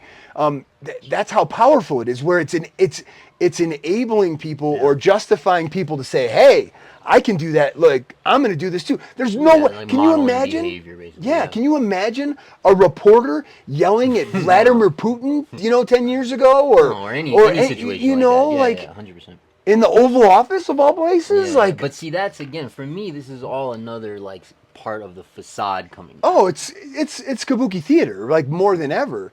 It's Yeah, but yeah, I mean, I mean, your perception is that a lot of it is much more for show and scripted well, I wouldn't say Then- scripted. than where I come down on that. But yeah, the point in terms of the turning up of the heat Yeah. of all of the incredible divide and then lack of etiquette Right. in Tact. tact Right. and all that Right. is 100% 100% accurate. But yeah, it's like I love that Trump's a lightning rod. Like, I love that. Sure. Because in the game, in my world, the game that's being played is like is like self-actualization for everyone. Like, that's the game on Earth, and so one of them, the biggest one, maybe. So the degree to which you turn off your capacity for thought, and you just kind of go into that deity mode, where you just celebrate the deity, like Trump's the deity, or Right. Idol. or he's the idol. false That's idol. the word I was Right. looking for. You've got this idol, and whatever he says is gold, or whatever he says is evil. Like, and there's not like the critical thought that's going into that. It's not you. Like, you were making the point earlier that a lot of people's opinions like aren't theirs. They're just parroting the team they agree with, right? Basically, right? Whether that's crypto, or whether that's politics, or that's sports, or like whatever. Like, the side that feeds their ego more to agree with, they agree with no matter what. And that's true. And I think Trump, I love the role Trump plays in that, because he gives it to everyone. He gives you all the red meat. I mean, but he just gives you all the red meat if you hate him, and he gives you all the red meat if you love him. And then we may differ here. In my opinion, most of the time he tells the truth. I think the vast majority of the things he's saying are exposing things that should absolutely be exposed. And so in all of that, like, I don't know, it's a very interesting dynamic that I think really forces people to either go crazy or look at themselves. And that's what's beautiful about it. Like, that's what I love about it. I think it is. It's definitely beautiful. For people to look at themselves, they need to have the time and the capacity to do it. And I think that's part of the issue we're facing right now, is because you've got such divisiveness in the West politically, and everybody's charged up about it on both sides, like we've covered. I think people like you and I that have made the leap out of the matrix to what level we've been able to do, or think we have to this point, we've been given the luxury. It's been a blessing to have the time and the capacity to be able to think about some of this stuff, to think through this stuff, because people in the States and people are, if you have a young family. The entire matrix, I'm going to interrupt for 8 seconds. The entire matrix is designed to stop that process from happening. Right. So that's what I mean. So so people are going through that. They're running around, they're running their kids, they're going to work, they're doing their 9 to 5. They're not, they're so they get their social media blips, and it's this divisive politics, and they don't even have time to self-reflect, to soul search, to to do that. So and I don't blame them, right? Because it's not about blame. It's like, right, man, I'm just trying to make ends meet, do what's best for my family. I think I'm making the best decisions, and there's no space for that at that level to where people could make that to get to that conclusion that you've drawn with Trump playing a role, as a lightning rod, because they can't. They're back at regardless of how successful financially they may or may not be. When you look at Maslow's hierarchy of needs, they're not at that level where they can self-actualize because they don't have the capacity. It's level of consciousness, basically. But 100%. Yeah. So the lightning rod, I'm not sure is really. It's entertaining. It's certainly that. And as you see it, when you look at the sequence, and we've talked about the Hegelian dialectic and the problem, reaction, solution stuff, that all plays out. So this just forces people further tribal, deeper into their tribe. Or out of the paradigm. Out of the paradigm. But I would argue that based on my small little group, that there are more people going deeper into their tribes than are leaving their paradigm. What would be, so then let me ask you this, right? From a higher perspective, what would be a better way to wake people up? Yeah, I don't. I mean, because the heat there, the heat's getting turned up for years now. I guess if I had to answer that, I would say it's not our job to wake people up. No, I don't mean your job, but like if you're God for a second. Yeah. And you get to make these kinds of decisions, just for fun, Yeah. You get to make these kinds of decisions.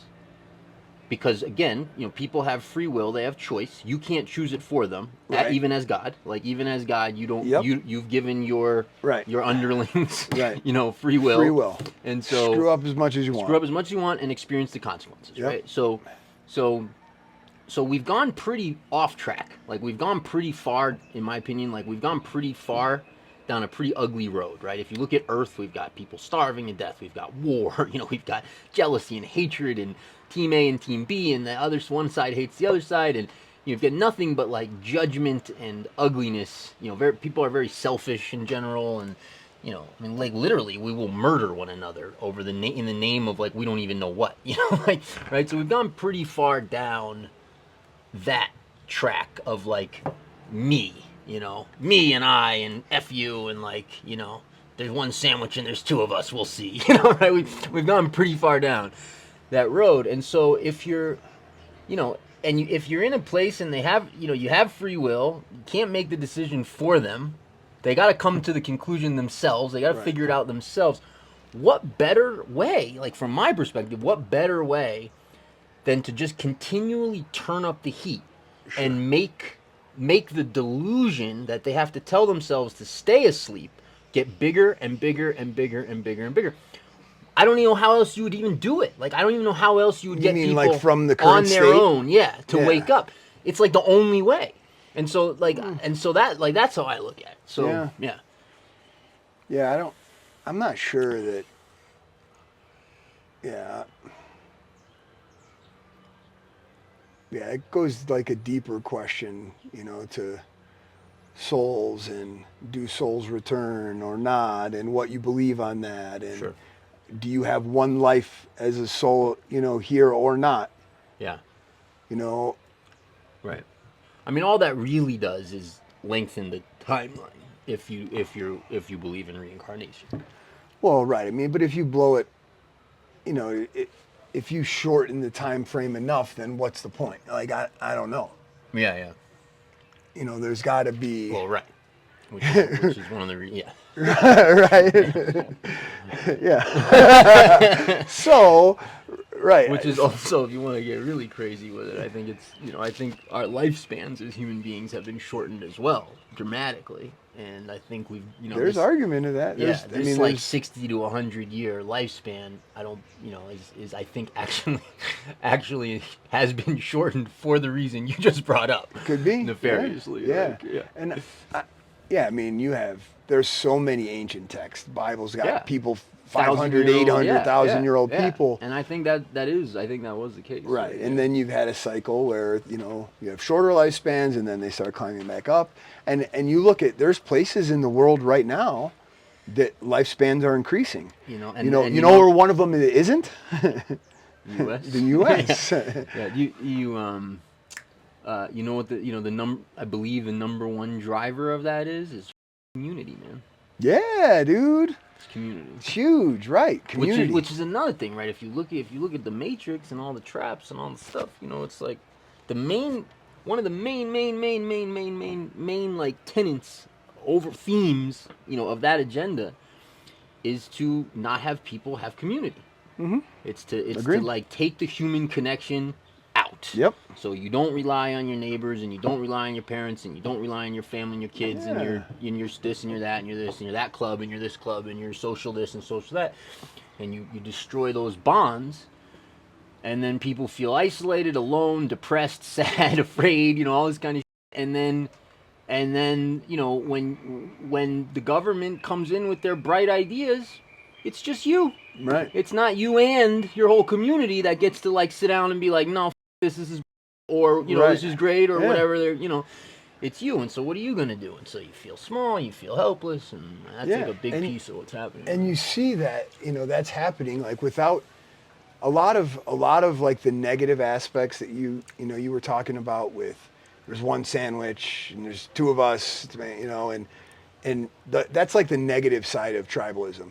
So like you can use tribalism in a negative way or as a community in a positive way, right? Totally. So and it comes back to mindset and scarcity versus abundance and not, because there's plenty of resource here, even for the amount of population, in my opinion, that exists. I think the population could probably be like 100x, and that would still be the case. And there's evidence that populations were massive in places that aren't massive now. Right. Now, I would argue that there's places there shouldn't be population based on our current understanding of technology or science.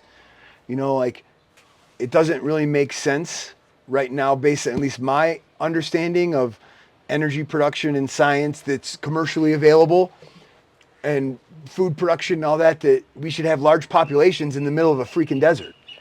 Sure.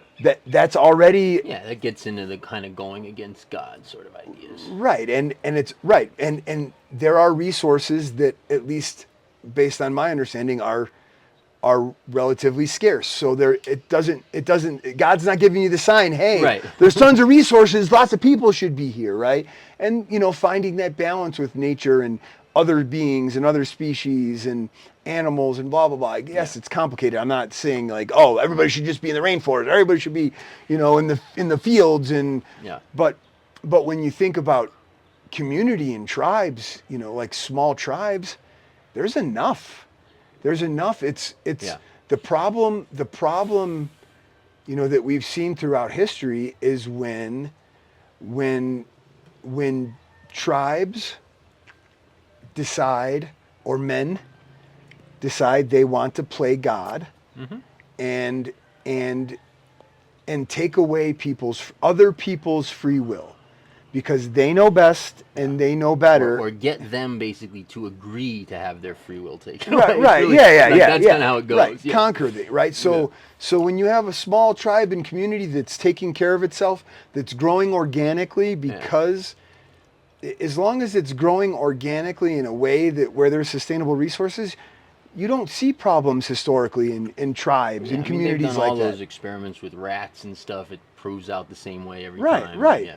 And when you start conquering and deciding like I don't, and it stems from the scarcity. I don't have enough. Yeah. We need that. Then that's where the problems come in. Yeah. So, which ultimately it's just the ego. Like ultimately the trappings of the Matrix just appeal to the ego, and it's so opposite to God. It's so opposite to nature and it's very appealing to the ego. So it's like, Right. it's like when I mean, I'll just take myself as an example. Like, I grew up like most kids grow up with similar influences, and I mean, my beliefs were pretty set, pretty young, in terms of what's important in the world, what I care about, how I view myself, what I'd like to have, my place in the world. Which was, none of it had anything to do with my heart or my soul or my life mission or any of that. Like, it's all just basically defining yourself within the matrix or within the world of the ego. It's like, okay, well, I like girls, so I want a lot of them. I like luxury and money, so I want a lot of that. I like sports and stuff, so I'm gonna I like what that brings me, type of thing, right? Right. I mean, you would say though that's because that was all you were exposed to within the reality. So exactly, you it's not like, how could it be anything other than that? Well, because I think ultimately, even like, I'm an example, and so are you and lots of other people, right? Like even a good percentage, I would argue, of Earth's population follows in this, where at some point you start to be like, wait. Oh, sure. This isn't. Yeah. This isn't actually for me. Right. Eventually, yeah. I thought you meant like as a kid. A kid, I had no chance. That seems. Yeah. That seems normal, right? But I was having this conversation with Kirsten, my daughter, the other day, and so she did. I didn't tell you this, but she did Flo's retreat when she was in the States just now. Okay. And she actually did the experience. Nice. And she's 16. Like, that's that's pretty cool. That's awesome. Yeah. So she had this experience where, what I would argue is the largest component, like if you have to put it in words that can maybe make sense. Is this the same retreat? The same one did? that I did, yeah. It's like what happens in that retreat is you experience yourself or your soul in a way that you just haven't before. So you kind of like, in a certain way, you meet yourself for the first time, like for real, like without all the stuff. Okay. It's just like there's actually a you that's just like below that, and there is a way to, and all of us are in touch with that to one degree or another, right? Like to the very high or very low or whatever. But anyway, so she has this experience, and then I go to pick her up at the airport, and we're on the plane back from Quito, and we stay at the hotel. I love that freaking hotel that I was. But we're on the plane back from Quito, and we're able to communicate in a way we never have before, because she found a level of depth. She discovered a level of depth that she hadn't been in touch with as much. Right, and she's maturing. And she's getting older. And you've had time away. She was gone for a couple months. So there's it was like a perfect confluence of events. 100%. That helped make that happen. Facilitate those, yeah. Yeah. And so we were having this great conversation. It started like at the hotel, and then went to the airport, and then the airplane, and the ride home, and it was probably like 6-8 hours that we're talking. And I was just sharing with her, like, on this topic that we're talking about, I was just sharing with her, like, the difference and how those trappings work. And as you start, as you find yourself and, like, you start to open up to a different set of values and, like, what you're after and goals and, like, just all that shifts from, like, like, Matrix world, again, just talking for myself. Matrix world, okay, I want to make a lot of money, and when I'm in this age, I'm going to do this, and my big goal was like, I'm going to own the Mets, or I'm going to own the Knicks, or the Eagles, or I'm going to be general man, whatever, like whatever your like Matrix goals are, and that would be fun. Don't get me wrong, that'd be a lot of fun. But as like as you start to get in touch with yourself, and you start to open out, and you start to listen, and then I have like first-hand experiences frequently that I remember reading about in books, like even when I was a kid, and just kind of, what are they talking about? Tribes and stuff. Talking about, if you listen, nature will talk to you. If you listen, like, God will talk to you all the time and everything. And, like, there's always more layers, but I've opened a chunk of that. I now, I now make decisions based on, like, that kind of stuff, versus Anyways, so yeah, it was fun. I was having this conversation with her, and she was seeing it, and I was really showing her, like, look, see how this person, and look, this is what drove them, and this is why they said this, and this is what made that decision. This is why they made that decision, based on these values, which are really mostly fear. Mostly at the end of the day, for most people, most decisions are fear driven, Right. which is also turning away from God, because if you have that, what are you afraid of, right? Right. So yeah, and then versus like what it's actually all about, which just isn't the trappings and the distractions. You talked about the distractions, and I think that is a huge component, which I fall into that trap all the time with my stupid cell phone. Like I can waste a whole day doing nothing if I want to. It's a distraction, and it takes you away from why you're here and your mission and all that kind of stuff. But yeah, it was fun. I mean, she's 16 and she's already having those experiences. No, it's great. Yeah. It's very different. Yeah. Than you think of my generation or generations above me that Right. if they ever started to wake up, generally wasn't that young. Right. Well, just the fact that on top of that, she's got to spend a chunk of her childhood here Yeah. and grow up outside of that, and that's Yeah. we. But even that, I mean, you can choose what you want here. Like, we have all these rivers and all this nature. She doesn't do any of that, really. Well, sure, but like- she's seen I just mean from the the macro perspective of her seeing a different way to do life, where big time. because like what you said, you in this environment, hey, I knew my values were this and this, and I want to own the Eagles or whatever, and because that was the environment. Now, your daughter and my kids now have this experience at a young age to help shape some of those values. So it makes sense that they may be able to, Yeah. evolve that way or have different thoughts sooner than Totally. kids that don't even have those experiences. And then when you have a retreat, I haven't gone on Flo's retreat, but you did it, I did it, someone else I know did it, right? Whatever, but you guys, the way you've explained it, and I've met Flo Yeah. several times. She's awesome. So the fact that Kirsten can have that experience on top of everything else, Yeah. you've given her, and the opportunity she's had to grow and develop and learn and see a different perspective, and not just in a silo, because she's going back to the States and she's going back and, and has gone back and forth versus, Yeah. just having Something to compare it to is important. right, Yeah, it is. right. So that's huge, man. And even with the people too. Like she's started to see now, and I've been pointing it out to her for years, but she's started now to really see for herself. Oh, this person is connected to their heart and soul and live from that place. This person is less so. Right. And this drives them. Versus this drives them.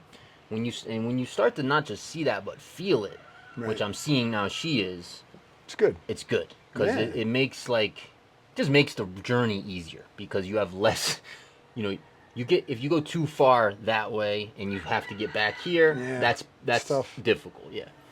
Yeah. For Yeah, there's, when you look at some of this stuff and you see the trajectory we're on, and from like a technological perspective, and then even, going back to, what we said about, gossip or lies unrefuted becoming facts, just with how popular an opinion of, we're overpopulated and Yeah. there's not enough resources. That's a very popular opinion, Totally. right? So when you see some of the trajectory, without for some of these schools of thought, without like some mass extinction level event, how else, what's another option to minimize consumption or to, barn the useless eaters, or whatever you want to do it, and you see that's happening with technology and virtual reality and some of these Oculus and these,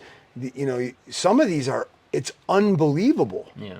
So and you've got them in public. I think it was the World Economic Forum. I don't recall who. I think so. I forget who made the statement, but it was essentially, I'm gonna paraphrase, but it was essentially, there's going to be people in the future. There's going to be people that can afford to travel and go to the waterfall and climb the mountain. Yeah. And then there's these other group of people that have less resources that are going to be able to put on their goggles and have the same experience. And there may be some of that. Obviously, those timelines exist and those agendas exist. Well, they're already happening. They right? are. They're already happening, and you're seeing, you Talk know, about choices. right, and then we know like some of the, again, if we take this levels beyond, and you know, all of a sudden, if you're wearing this all the time, you see how addictive it went from a computer screen to a laptop you can carry with you anywhere to now it's in your pocket all the time, and now it's going to be just on your face. Right. And I mean, if you see, or in your brain, or in your right, well, that's the next level. But right now, it's becoming popular. It's on. Not only is it on your face, but not only can you do that, but you can see through it. The augmented reality. The augmented reality, right? So, how often, you know, how long before people are like addicted to that? Then, you know, right? And then. Yeah, I mean, sorry. And well, but when you take that levels, then all of a sudden their vision, because now they're here and now they have these different LED lighting, and what does that do to the development of the eye? I don't know exactly. I suspect it's not good. Right. Brain development, all that stuff changes. Blue light and all You become even more sedentary. You know, now because now it's like, hey, I can hike the mountain. You know, you want to go? Hey, Jesse. You want to go hike Mondongo? Yeah, let's go, bro. Come on. Hey, you know, like, right? Sitting on the couch with our beer bellies, you know. Yeah, they've made all those movies and right. shows about all right. that. So, but you're seeing social proof now that sequence is happening, right? And right? again, it's choice, right? It comes down to like choice and values. Right. And then you see the other side. That's where the split, because then you see, you know, like, all right, what's the next step? All right, well, it's chip implants, right? It's brain implants, and they're already doing that. And you've got people committing suicide and encrypting things into the blockchain to tell the world, you know, China's doing this, and we've got this, and you know, people are volunteering for it. And then there's some phenomenal use case utility for some of that. Definitely. Right? Hey, it can make the paraplegic walk. It can make the blind guy see. You know, this poor kid has never heard the beautiful sound of a bird chirping, and now she can. Yeah. Right? Like how. Yeah, I think, you know, it's the human technology is what's so interesting, and it's like the actual technology is just a substitute for the human technology. The actual technology can't do anything that the human technology can't do, in my opinion. And so, but the actual technology is you know, it's like a left brain, non-God, non-connected way to try to get at what we're capable of anyway. Right? Like that's basically what it is. So it's like instead of activating my DNA, and instead of like turning on, like, what do they say? We use 2% of our brain or something. You know, they talk or 10% or whatever it is, and they talk about junk DNA. They talk about like 98% or something of our DNA. We've been told that story. Is junk DNA. Right. They don't know what it does. I have my thoughts. I know you do too, as to why that is, which I won't share right now. But regardless of what you believe about that, the sort of missing capacity, from my perspective, is in that unused brain, junk DNA. This is the human technology, or improperly used, right? This is the human technology. So creating, you know, the Merkaba, for example, or creating the capacity to travel. Some people can do that now. There's people right now that they can astral travel. They can remote view. They can, you know, there's people who that CIA, human tech. They've released documents on that, they've been doing that forever. So the human technology. So, you know, I mean the technology with all its bells and whistles, you know, it will be as attractive to people as they're based in their ego. Period. Like so the degree to which you're trapped in your ego, aka the degree to which you're trapped in the matrix, is the degree to which that will feel and be appealing. And there's one last thing I want to say, like, there's just so many negative storylines running through humanity. And I believe, and since going back to what we were talking about earlier, which is like, your beliefs and your thoughts and your however else you want to say that Right. create your reality, like Stories your you tell experience. yourself, They yeah. create your experience. Those that demonstrates or illustrates, I should say, how powerful those negative belief systems or ideas that are running through humanity are. And so I'm of the very, for myself, very strong belief that anything, like any belief that is based in scarcity, fear, lack, duality, like there's not enough, so this other, all of those things, they are devastating to the human experience, because we come in believing all kinds of negative shit about ourselves. Even if you look at the religious worldviews, original sin, for example, like we're literally telling humans, whether you believe the story or not, but like we're literally telling humans as a belief system, there's something wrong with you at birth. You f***ed up. You're a sinner. You're bad. You're bad, and you can try and fix it through your lifetime. You can try, but you're pretty f***ed up, right? Like, Well, that's kind of true. Whether it's true or not. Well, but I mean, that goes back to what you've talked about with the rat experience and the experience. We've talked about this on the last podcast, when the human has the choice, to turn up the power or not, even though they know they do it, right? It's hurting people. Your integrity is what you do behind closed doors when nobody's looking, when in the dark, right?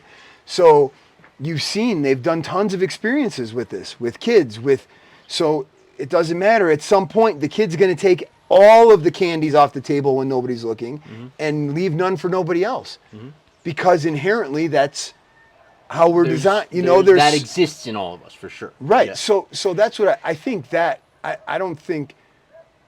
I think your version of original sin was hyperbolic. Oh, it was, and it was meant to be. Yeah, but it's not that, because I think that's part of it. Like that's part of. I would the actually experience. agree with that, and so a lot of that stuff I actually believe did take place. Yeah. The way it's described. Yeah. But the belief system, those are two different things, right? So you mean if you're telling yourself a story, like the fact that there is a story that may have happened, like you and I may think it happened, for example. Right. There is a story, and we can draw whatever conclusions we want from that. But the idea of like the fallen state, right? Yeah. Which I personally hold as accurate. I do too. The idea of the fallen state is one thing, but what's been done with it, like the modern belief system, it's been weaponized. It's been weaponized against humanity to believe they're low and small and terrible and bad and evil and all this kind of shit. And so, anyways, I was just using that as an example. But any there's thousands of them. Like anything you're told that comes from that frequency of fear or scarcity or lack or all these kinds of things. And they're ubiquitous. They're ubiquitous. They're basically, for humans, they're like, how many humans on Earth are processed enough? And even to say it another way, how many never had to process this out of them? I would argue like zero. But like beliefs about themselves, like I'm not good enough, no one likes me, I can't, whatever the can'ts are, this is too hard. All these kinds of things. Where do those come from? Where do those come from? Like, they don't come from God. They don't come from. They don't come from. It comes from the fucking Matrix. Like, it comes from. It's like, here, let's give them this belief so that they create this reality. That does come from the fallen, and that kind of goes back when you were talking about, the human technology, and then technology. How much the third option, or the third variant, would be how much of this is non-human technology, right? When you think about fallen angels or fallen, that are, when you see the unseen realm, and you know about Mount Hermon, and if you, from any perspective, you see there's actual physical evidence of giants and of bloodlines and different DNA and all of it. Yeah, and so how much of technology is actually not human technology? How much of that is, Sure. you know, fallen angel technology? Right. And how would you even define the right, difference? It'd be no, hard as exactly, well. right. That's how complicated it's insane, right? Yeah. But it's really interesting when you look at what's happening right now sequentially. Yeah. From a spiritual, not only spiritual perspective, but particularly a Judeo or Judeo-Christian perspective, with what's happening in Israel and Palestine, Yeah. what decisions they're making with Mount Hermon. Yeah. Like Mount Hermon is where that's where the story That's is. the Sermon on the Mount, or what is That's it? the sermon. That's where the fallen angels, right? Ah, okay. So the fact that there's things happening, and you're seeing some of these things, and some of it can just be human ego, right? In the sense that Trump, I don't know if there's anybody that would say Trump doesn't have a lot of ego, right? So when he puts out, did you see that AI video he did with Israel and Gaza? Have you seen that, right? I mean, it's basically like it's wiped it out, and it's like hotels, and and it's and it's luxury, and it's got women in bikinis with beards dancing, and it's just and it's got like people looking through rocks to see it, and it's got a big golden tower of Trump, and and so when you look at a lot of the things that are happening from a biblical perspective, both in the Christian Bible and the Jewish Talmud and other Jewish books, there are things that are playing out that you're like, he's either trolling religion because he's that much full of ego and he knows, or there's something. These are spiritually important, more likely things that are happening, right? And that's a really interesting thing, because there's no height. It's out there to see that now, And that's been going on for years. I mean, not just with him, of course. I mean, there was all this stuff around, the Iraq War and why we went into these places and what we were doing, and how that ties into biblical prophecy. Gilgamesh and Tomb of Gilgamesh, all that stuff. So, yeah, I mean, personal belief, obviously, but like I don't think there's any doubt that a lot of that stuff's playing out. Right. I don't think there's any doubt.